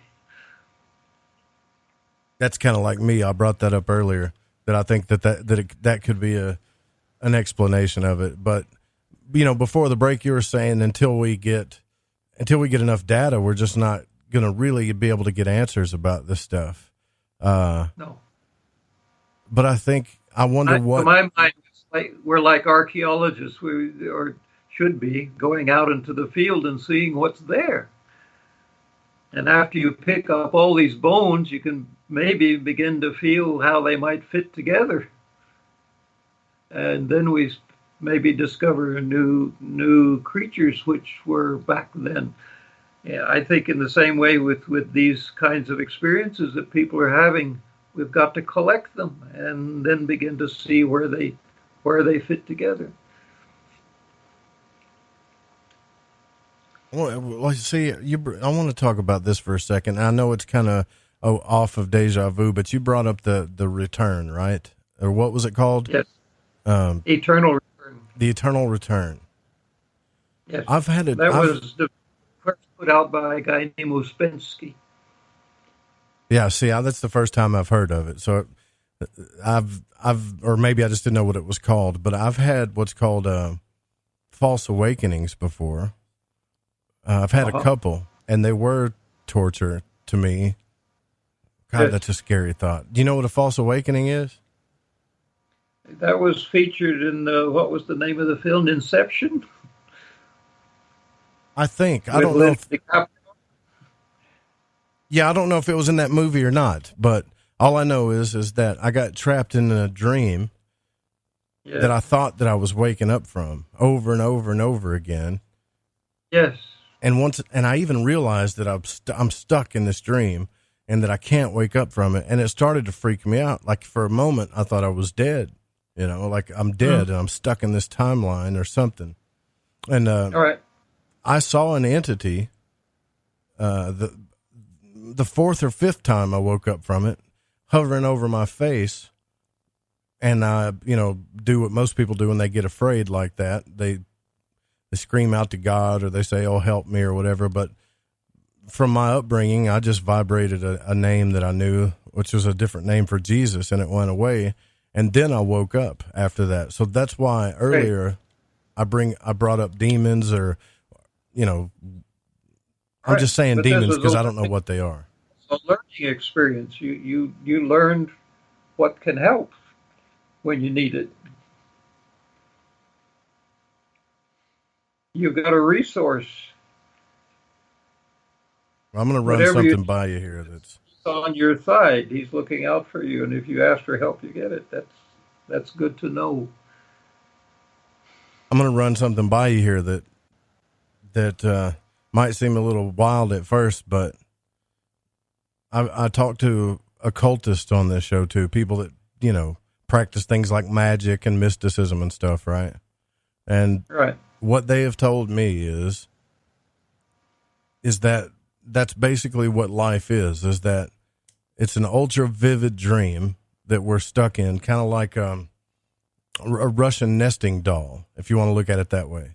What a Russian nesting doll is, right? The doll that's inside the doll. And that we're so far into this thing, this buried into this consciousness, we're the small doll inside of it. And that was just like an example they gave me. But when they started giving me examples like false awakenings, and when they referred to the Kabbalah, and then when you look into even quantum physics and all the different dimensions and stuff, it does make me wonder, as real as this does seem, if that's not what's going on, if we're not just stuck inside some very super vivid illusion. And who's making the illusion? Yeah, right. I would love to know that. I mean, you got the physicists now are talking about reality is being projected from a hologram. But who made the hologram? And I also keep saying, well, lovely to speculate on all this stuff, but does it really make a difference in my life? Am I going to change the way I live because of this? Probably not. I still have to go to the grocery store. I still have to pay my bills. I still have to make sure I get a right present for my grandson. There's a danger of getting pulled out of the daily life too much. So I warn people about not getting too far off, too far out. I lost that's also the danger with a lot of the drugs. That's real important that you say that. But you can also get hooked on them. as people get hooked on grass. You know, I lost. Did you call it grass? Is that what you called it? Grass? I hadn't heard that. Pot, marijuana. You know, I hadn't heard that in a long time. I think my grandpa called it grass. Yeah, but that's funny. But I see what you're saying, and I know you're right about certain things. And I'm not blaming Robert Monroe or the out of body experience or whatever, but I lost my job when I got deep into that. I got so obsessed with trying to figure out what was going on with the out of body experience that I didn't go to work. I would take off during lunch and stuff and not come back late, or would get in my car and drive out to a park and try to meditate so I could get to that point. Because I was so obsessed with trying to find the answers for it, you know. I lost my job. That's pretty crazy, isn't it? Well, but you're still out. You're still marching on. I didn't smell none of that grass, though. No, but I see what you're saying. But you're right. You're right about that. So what have you done then? I mean, I'm not trying to get into your personal life here or anything, Doc, but you've got pages upon pages and pages of research into this. Did you get a grant to work on this, or do you help? Do you have a side job, or you're retired though? I would think, right? No, I'm still teaching, and I'm still seeing clients. That's one of the nice things about being self-employed, is I don't have to worry about being fired or stopping. That's why. But I have cut down. Yeah. So is that why you're kind of introverted a little bit, because you like to listen to people? You that's what you do for a living, isn't it? You listen to people's problems or their stories, right? I help people by listening to them as they work on their problems. Yes. But that's not what made me introverted. I was already introverted, which makes it easier to listen. Yeah. And I have to apologize for the people that are listening on the stream. The Spreaker, like starting next week, we're just going to be on the radio station. We're not going to be on Spreaker anymore. I'm really sick of that. So I apologize to you guys. But do you think that maybe that's why you said earlier that our experience is more of our truth than we think, is because you've heard so many people's stories that don't relate to what we've been taught? You understand what I'm asking you? Yes, I'm right. Jung had this insight of dividing life into two phases. He called the first half of life and second half of life. And in the first half of life, it's the time when you establish your home, you establish your family, you establish your career, and put all your energies into getting all that settled and working. And then comes a point around the age of 40, what's called the midlife crisis, when suddenly you begin to ask yourself, what is all this for? What's the meaning of all this? And you enter into the second half of life, and you have hopefully now some time to pay attention to your dreams and what they might be telling you, and start looking into reading important, good, helpful literature, books.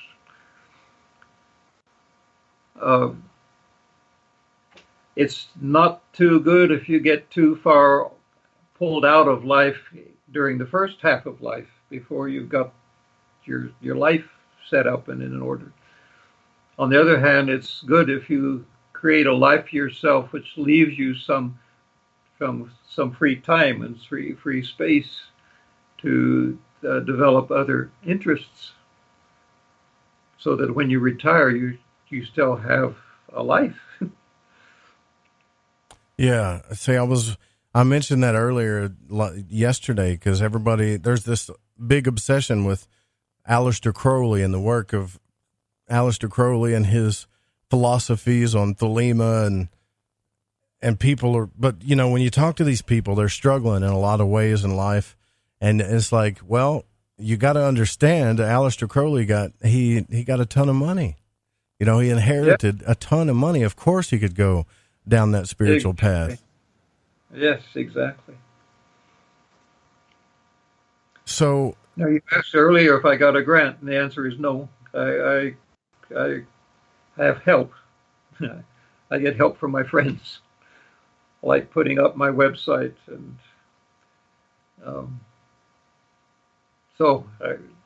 that's the way I do things. Why did you leave the U.S.? Was it something that you had to do to go to a certain school? Yes, I wanted to train at the Jung Institute, and I have my last name is a Swiss name. The Swiss spell it a little bit differently, but it's the same name. And I wanted to learn about my roots, but I also wanted to train to be a Jungian therapist. And I wasn't planning to stay, but then I got married and had kids, and my wife did not want to live in the U.S., so I'm still here. And now I'm glad. Yeah. Well, it's chaos here. I can tell you that right now. You know, I noticed. It's chaos here. And, you know, I've got friends that are very spiritual right now. I'm extremely jealous. I'm not saying I love being on the radio and I enjoy talking to people like you every single night, but I've got friends right now that are in exotic places having an experience just to have the experience. It's so hard to explain. There's no amount of scientific research. There's no amount of anything that they could do that's going to give them the experience and the message that they're receiving right now. And it's not a vacation. They're actually going out there for a spiritual reason. Amalia and the crew, if any of you guys know who I'm talking about, but they take retreats, 3 or 4 times a year, and they go out to places because they know deep down that there's something about the experience that really taps into to get the answers for this. And that's why I feel like, I know you're a scientist, and I know that you're a therapist, and I know you've got an extensive background, and guys like me really appreciate the fact that you're looking into this stuff. But sometimes I think, Doc, like there's no way that science is ever going to be able to do some of these things, to figure this stuff out, because there's no way to explain it other than your experience, I think, sometimes. I hope I'm wrong about that, though. Well, you have to realize that science as we know it has only been around for maybe the last 100 years. If mankind manages to survive the climate crisis, we can sort of think that science is going to keep on going and keep on enlarging what's able to take in. Science has to restrict things, has to condense them down into manageable models and manageable size. And this is all what science is about. Science is making a prediction, going out and poking reality and see if it reacts in the way that you predict or not. And then based on that, you can maybe build up a model of reality, which you keep testing. And then something comes along that says, that doesn't quite do it. And then you get developments like relativity or quantum mechanics, which open a whole new dimension to be investigated. And it either proves out right or it proves out wrong. That's how science works. Yeah, I mean, I understand that. I do. We let the scientists do their thing, and we don't insist that they come over to our side until they're ready. Yeah, I understand that. I do. I get it. It's just, I would think that there would be more than 30 people that would. And I guess right now what's happening is I'm becoming extremely disappointed right now as we speak in this community. I'm not angry at this community, but there has to be more than 30 people. There has to be more. I know there is. I've talked to more people than that if they knew your website existed, they would go fill the survey out right now, but they don't know about it because there's not enough people talking about it. There's no money behind it. It's not in the media. It's not in. I mean, look, the media just now started even looking at UFOs. They stopped laughing at us a little bit just now, because the military. Yes. Don't you ever get frustrated at all of it? No, I'm taking a long view. You look down the road a couple hundred years, the change is slow. It's generation by generation. And I have hope.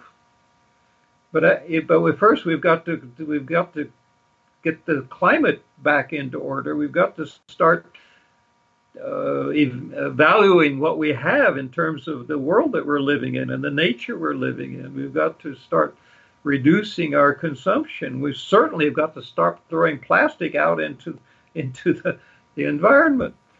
There's lots of stuff that we need to do. Do you know that I live in a country where more than almost half of the people deny that fact? And I know we're getting far away from deja vu and stuff, but I'm just talking like you were born in the United States, right? But yes. You moved away from here. So I'm just telling you that half of our country denies that it exists. That for me is the scariest thing about that is the polarization that's happened in the U.S. It's become like a team sport, our team against your team, and that's no way to do politics. You've got to have a middle ground. You've got to have a place where compromises can be made, and right now it's just not possible. Scares me too. It scares me because I can't talk about anything. I can't bring that up, or somebody might say that I'm anti-American, or I can't, right. I can't say I don't think the troops need to be here because I value their life more than some other people do. But that makes me, or you're against the troops. It doesn't make sense. Like we're very manipulated by politics here, and the irony is when it comes to science that they're running the show right now. The scientists that are into weapons and military and space and all of that stuff, terraforming other planets. The scientists, I would say it's the big corporations who are looking at the bottom line and have a view of the future that goes maybe 3 weeks. Right. Yeah, but what I'm saying is if you were doing a study in laser space weapons, if you were, let's say you were involved with what you used to be involved with, and you wanted to develop a laser from space, you could have as much money as you wanted right now. Yeah, but somebody has to have the interest and hire me to do that. And they are the ones who are in control, not me. The money, you mean, right? Yes. Yeah, I've always been curious about how that worked, how some people get all of the jobs and the grants, and how other scientists who are just absolutely brilliant in their field don't get anything but radio interviews, right? They don't get to go do the work they want to do. They write books, they have blogs and websites, but they don't get to go do the work. And it could be, like you're saying, it's the money and who you know and all that kind of stuff. It is pretty sad. Yes, it is. And you've got to keep your nose clean. You can't go around talking about precognition or other dangerous topics. So you're in a corset. Have you ever had, like some of your colleagues tell you to not talk about it? Like, hey, don't talk about it. Don't even bring it up. Or is this something that you just come up with on your own? No, Have you experienced it? I've chosen my tribe. I'm in with Jungians, and with Jungians, there's not nearly this kind of problem. Jung was quite open to psychic phenomena. His cousin was holding seances. In fact, Jung did his doctoral thesis about his cousin. Jung was in contact with Wolfgang Pauli, one of the founders of quantum mechanics, and the two of them were working on the phenomena known as synchronicity, about meaningful coincidences, which come close to déjà vu, actually, and that's what interested me in Jung. I'm really interested in it too. And I've been trying to find, where I live out here, I've been trying to find a therapist that has that type of background. I mean, if you send me your address, I have a directory of Jungians. That would be great, because I can't find them out here anywhere. Okay. I mean, and even the ones that say it, like, for instance, they'll advertise it. When you talk to them, they really don't want to do that. They're like, well, yeah, I studied it a little. I'm like, well, why'd you put it on the advertisement? So I would show up at your office, you know? Like, there's not that many people where I'm from, but I live in the deep south of the United States. We're extremely polar here about a lot of things. I don't get to talk to people about deja vu a lot, unless I have the occasional friend that'll call me drunk in the middle of the night and just say, you know, I wanted you to know that stuff you talk about, you know, that's happened to me too. Well, it's nice to hear from you, you know. Yes, that's right. On Facebook, there are any number of advanced spirituality groups. So I could recommend plugging in there. Yeah, well, can you actually get therapy over the internet? Isn't it? No. You can get a kind of therapy, but not what I would call an in-depth therapy. Not a true Jungian therapy, no. All right. Well, you know, look, we're at our last break. If somebody's got any questions about the deja vu, or let's just call it the Deja experience, you can drop it in the chat room. You could also call in. If you go to the website, deja-experience-research.org, there are pages upon pages of stuff that Dr. Funkhouser has wrote about on here. That there's so much information on this. I can't believe that we haven't looked into this further. But maybe things will change. But if you're listening to this, I'm asking you to go to his website and go fill out the form. We'll be right back. And contact me. There's a way to contact me there. Yeah, contact him. Be right back, guys.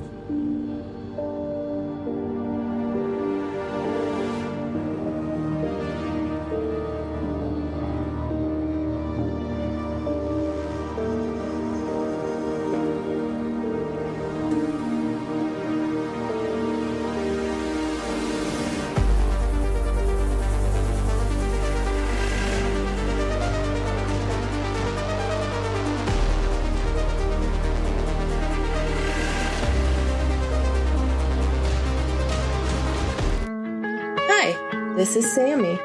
Join us in the Deep South as we're lighting the void with Joe Roop on the Fringe FM.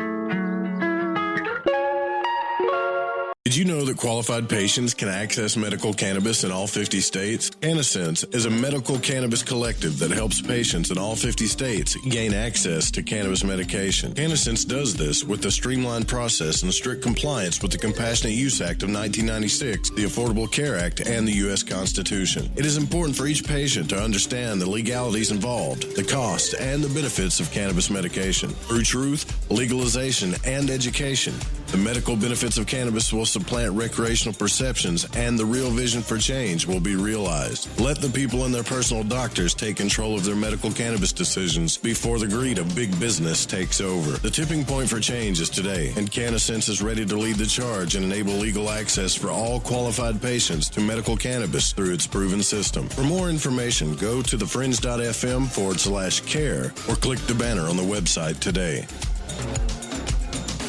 Yohoy there, Gigi here from Shift Happens. Do you like to boogie down to topics such as ufology, the occult, and the mysteries behind our reality? Well, I invite you to join us every Friday night at 7 p.m. Pacific, that's 10 p.m. Eastern, as we like to punch that curiosity button and tickle that fancy. We tickle that fancy, but yeah, I don't know if that's the right analogy, but there's certainly a lot of tickling going on over here at Shift Happens. Hey, is that a new music app? Yeah, check it out. Surfer Music Discovery. It links to thousands of online stations, but the twist is you see the song names and artists that are now playing live. That's different. No guessing. Looks like a waterfall of music. So many formats. Rock, oldies, country, R&B, jazz, and a whole lot more. How's that spelled? Surfer. S-U-R-F-R. Is it expensive? It's free. No need to sign up or sign in. Get the Surfer Music app free from Google Play or the App Store. AncientLifeOil.com. For your CBD needs, just remember, AncientLifeOil.com. What does it do for the body, you ask? I can't say to the people in the suits that run the industry. Big Pharma's all over CBD because of its well, you know what I mean. Research the benefits of CBD on Google and come back to AncientLifeOil.com and purchase your CBD today.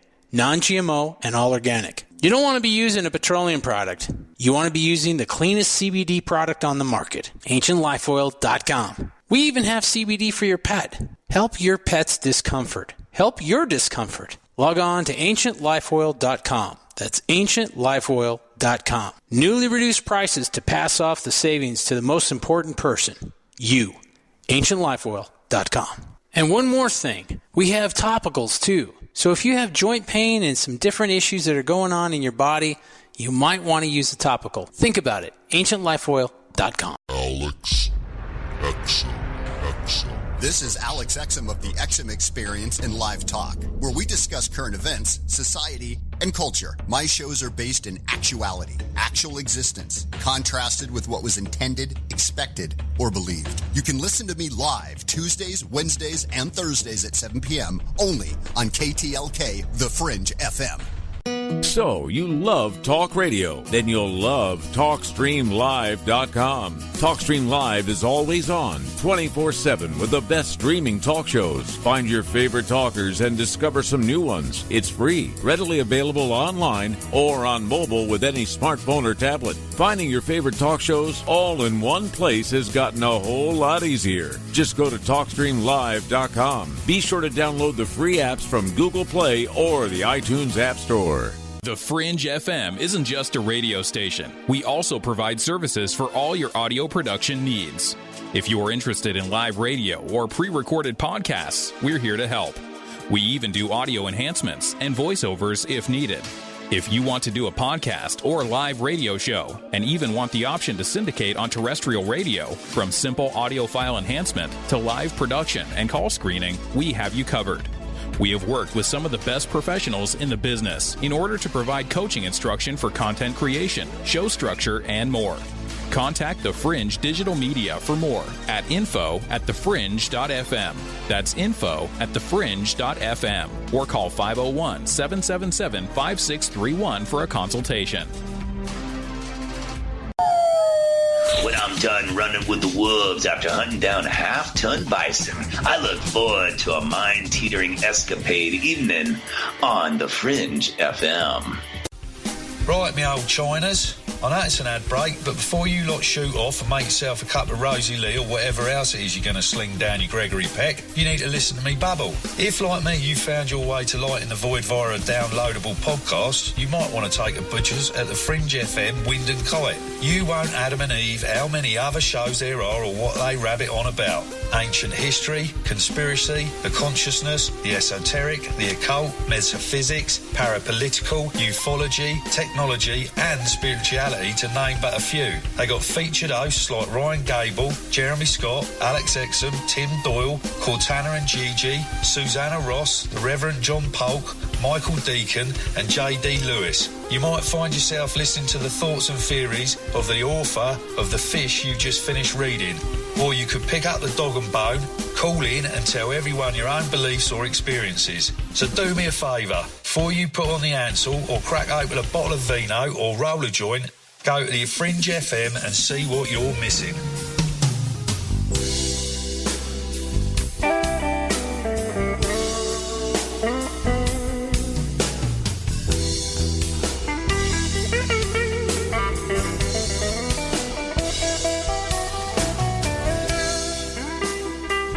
All right, so tonight, kind of an interesting conversation. We've been talking about deja vu or the Deja experience.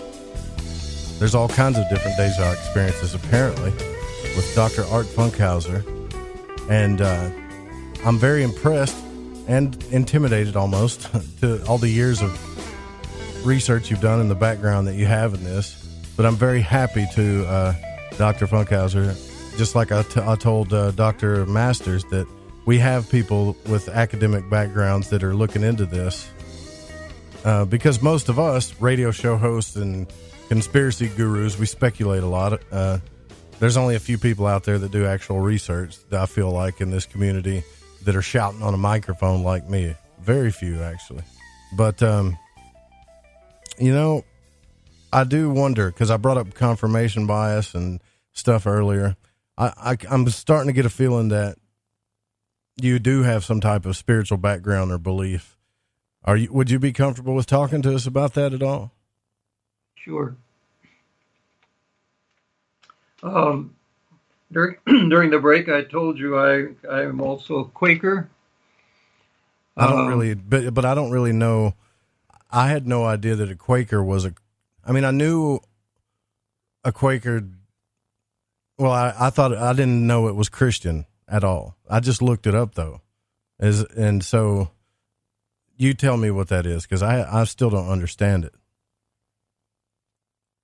There was a fellow in the 16th century named George Fox, and he had some spiritual experiences, and he went around to various Church of England priests and asked them to explain these experiences that he had been having, and they didn't satisfy him with their explanations, if they said anything at all.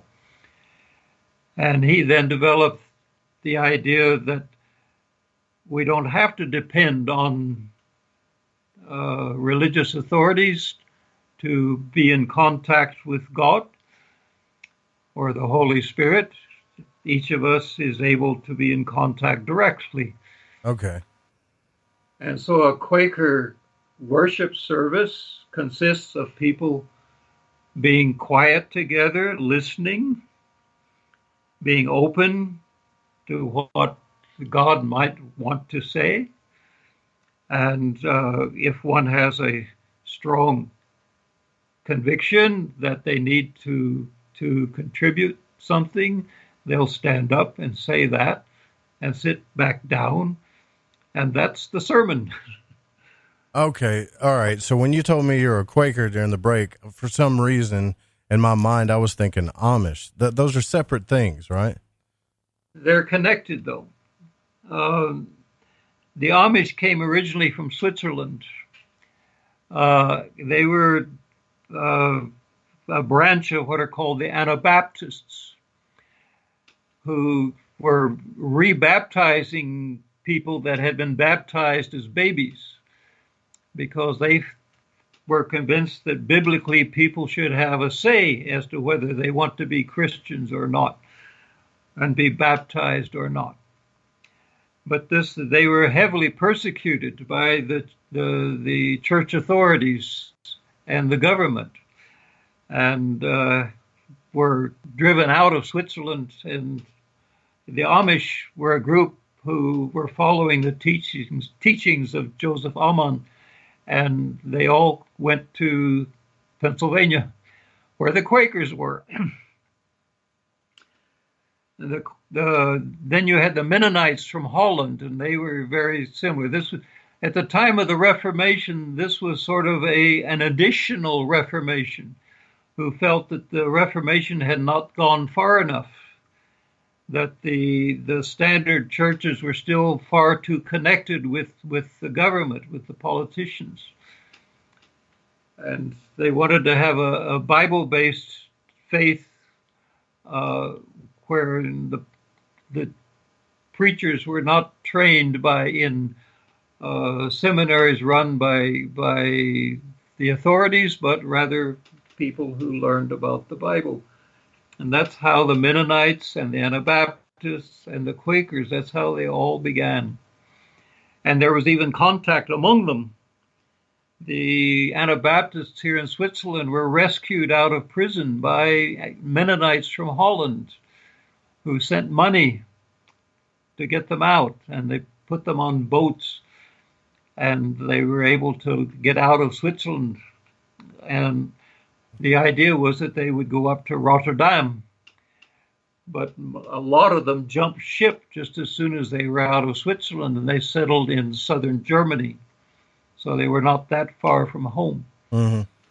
Well, it shows you how much I know about it, because I thought the Quakers and the Amish, this is going to sound completely ignorant, but I thought they were just people that believed that that you lived in the old ways and you didn't do anything like technology or anything like that. You just, because they thought it was evil or something. That's what I always thought about it, because my dad taught me that when I was little.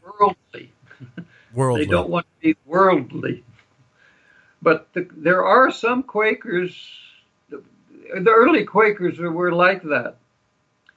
And you had the Puritans in New England as well. But the modern Quakers are no longer like that, with a very few exceptions. One can find small Quaker groups who are still wearing the old Quaker clothes and so on, but there are not very many of them. And there's a difference between the Quakers which worship in silence, and then you have what are called programmed Quakers who have standard churches and standard worship services with hymn books and all of that, and even a pastor. These are called programmed Quakers, and they're mostly out in the western part of the U.S. But they are the ones who also went to Africa. They're very missionary-minded. So the majority of Quakers in the world are in Africa, and they are programmed Quakers, whereas the European Quakers are in the eastern part of the U.S., to a large extent, you have the unprogrammed, the quiet ones. You know, when you look up the definition of it, though, it is different than what my father told me, right? Like, a member of a religious society of friends, a Christian movement founded by George Fox, like you said, and devoted to peaceful principles. Central to Quakers' beliefs is the doctrine of the inner light, or the sense of Christ's direct working in the soul. Yes. And they're very active in anti-war, anti-weapons. They were supported conscientious objectors from when there was the draft. Joan Baez is a Quaker, for example, who had to go to prison a couple times because of her protesting against the draft. Wow. This is fascinating. You're the first Quaker I've ever spoke to in my life that I know of. And well, look in your directory and see if there's a Society of Friends. I'm sure there is, but it just you're a Quaker that has studied and worked with lasers and holograms and Carl Jung and all of this stuff. This is really cool. Yeah, you're very interesting. You're a very interesting person. Wow. I can tell you that. You're kind of introverted, but I understand. And now I understand why you're so introverted. You know, you just, so the media, the way they predict Quakers, they always show us, like in the movies and stuff, that it's just a bunch of guys with funny hats or flat hats and long beards that are really strict and don't talk. And it makes it doesn't really put on the truth. Do you think the media represents, like TV shows and all of it? Do you think they represent Quakers the right way? Probably the most famous Quaker film was called Friendly Persuasion. It was about the Quaker family at the time of the Civil War. Alan Ladd, I think, was the star actor in the film, and his son in the film wanted to fight against the rebels, and the father had a major conflict of conscience about his son doing this, but he had to let him do it. The film is a beautiful film, but the Quaker meeting there would scare you. That it consists of old, dour, solemn guys in old clothing and looking very. Those don't exist anymore. Okay, yeah, because I remember the one time I asked my dad about it, and it's so weird because I'm having recall about it, and he said, yeah, they won't buy a car. They'd rather have a bull or a horse, and they're real strict and quiet. And ever since then, that's kind of like the way I've looked at it. But I mean, that's kind of the simple point of view, right? I mean, it's an old stereotype, yes. Yeah. Oh, wow. I'll check this movie out. But the reason why I ask that, too, is, and please don't take this wrong when I ask you this, Dr. Funkhouser, but do you think that you started studying these things to confirm what you believe inside of you? Do you think maybe that's why you got into it? I certainly got into physics because I wanted to find out reality. But then I had these precognitive experiences, and physics didn't allow that. Yeah.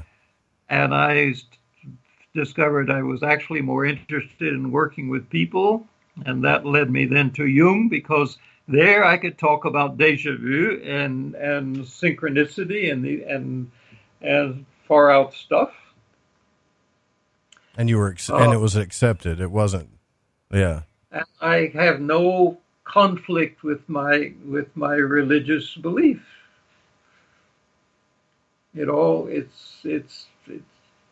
I'm quite comfortable in this.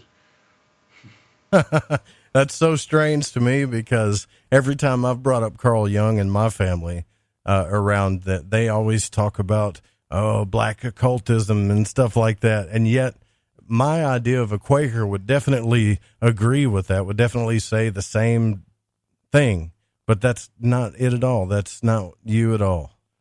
No. Even Sigmund Freud said that. Don't tell him this, you're going to release a black plague of occultism if you start writing about this stuff. But I'm glad he did. I'm glad he did. And I'm glad you're working on this stuff. And I know that there's only so much that we could just talk about when it comes to the déjà vu and the Deja experience. But I also know that you need more research. That's what I've gotten from tonight, that people like you, and in your case, since we're talking to you tonight, you need more people to get involved.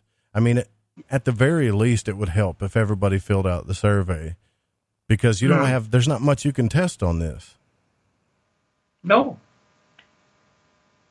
And I'm hoping people come up with better surveys. Mine was a first go, and it's not that academic. I would think a psychology department would come up with better questions, but for right now, that's the only survey out there that I know about, and I'm very grateful for anyone who fills it out.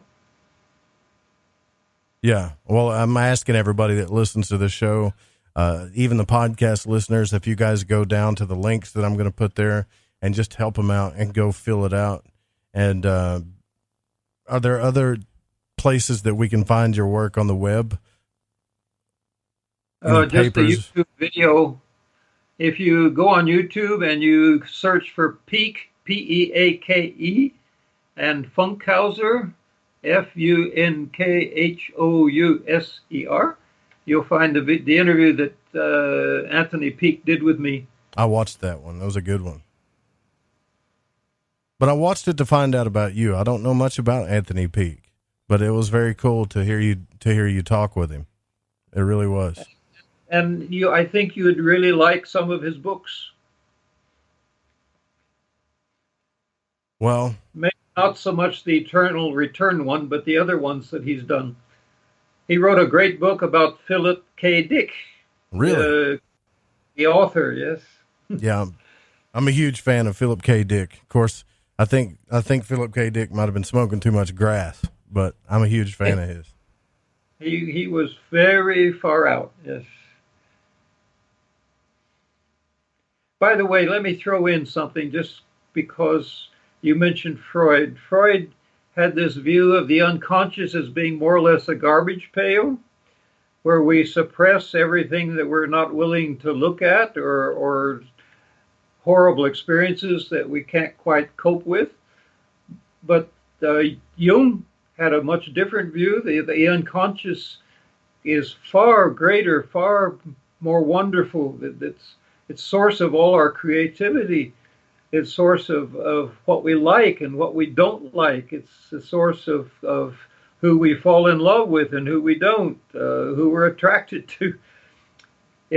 Certainly there are repressed things there too, but that's such a limited view. The unconscious is far more wonderful, far greater, just like we are.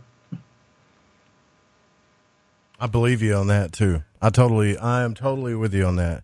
In fact, when I was studying, I did go to college, right? I went to college. I was studying for a bachelor's in computer science, and I had to take psychology. And what I learned about Freud was frustrating. I mean, the whole, for 4 weeks we studied Freud, and they barely touched Jung in college. They barely touched Carl Jung, but there was a lot of stuff about Freud, and it was just frustrating because, I mean, I could see where he was right about certain things. I really could. But and what was it? Isn't it called like the Oedipus theory? There's a phrase. Yes, that's it. Oedipus complex. Look at that. I can recall my college. Dreams are just wish fulfillment. And some are, but there are far more different purposes that dreams are accomplishing than just wish fulfillment. I think they're much more meaningful too. I really do. I think I try to tell everybody that listens to the show to keep a journal. Is that pretty important to you as well? A dream journal? Yeah, keep the journal, keep the dreams, but also keep what was going on in your life at the time when the dream came. When you go back a year or so later, you'll see how that dream connects with what was happening in your life.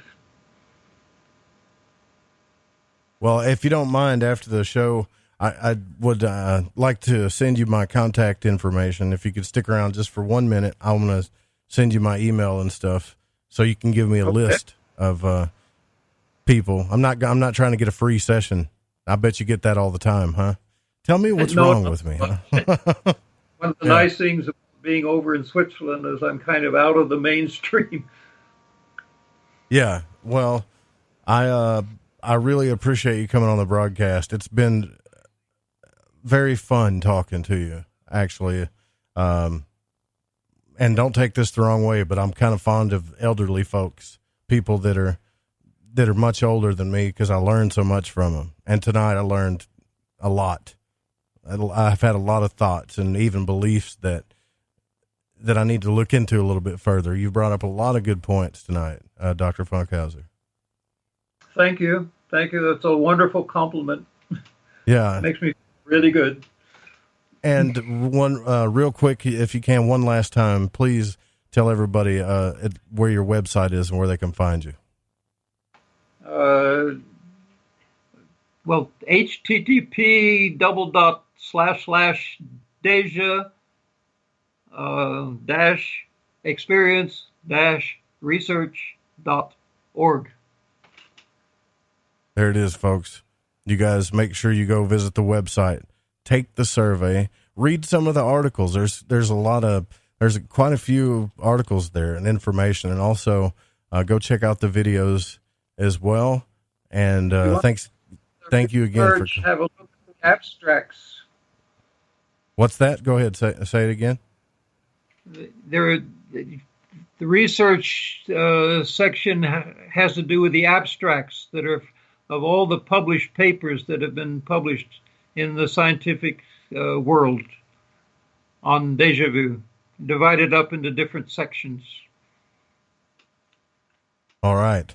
So go check that out. We'll be back tomorrow night. It'll be Open Lines with Jeff Harmon, and we're going to discuss all the strange energy and the strange stuff that's been happening lately. And I hope most of you know what I'm talking about with the retrograde and some of this crazy stuff and even bad stuff that's happened. But we'll be back tomorrow night with Open Lines. And don't forget that the show is produced by the Fringe FM. Do not copy this without written permission. That includes you at YouTube as well. And music was by Chronox, Bundy, and Space Station. We'll see you guys tomorrow night. Good night.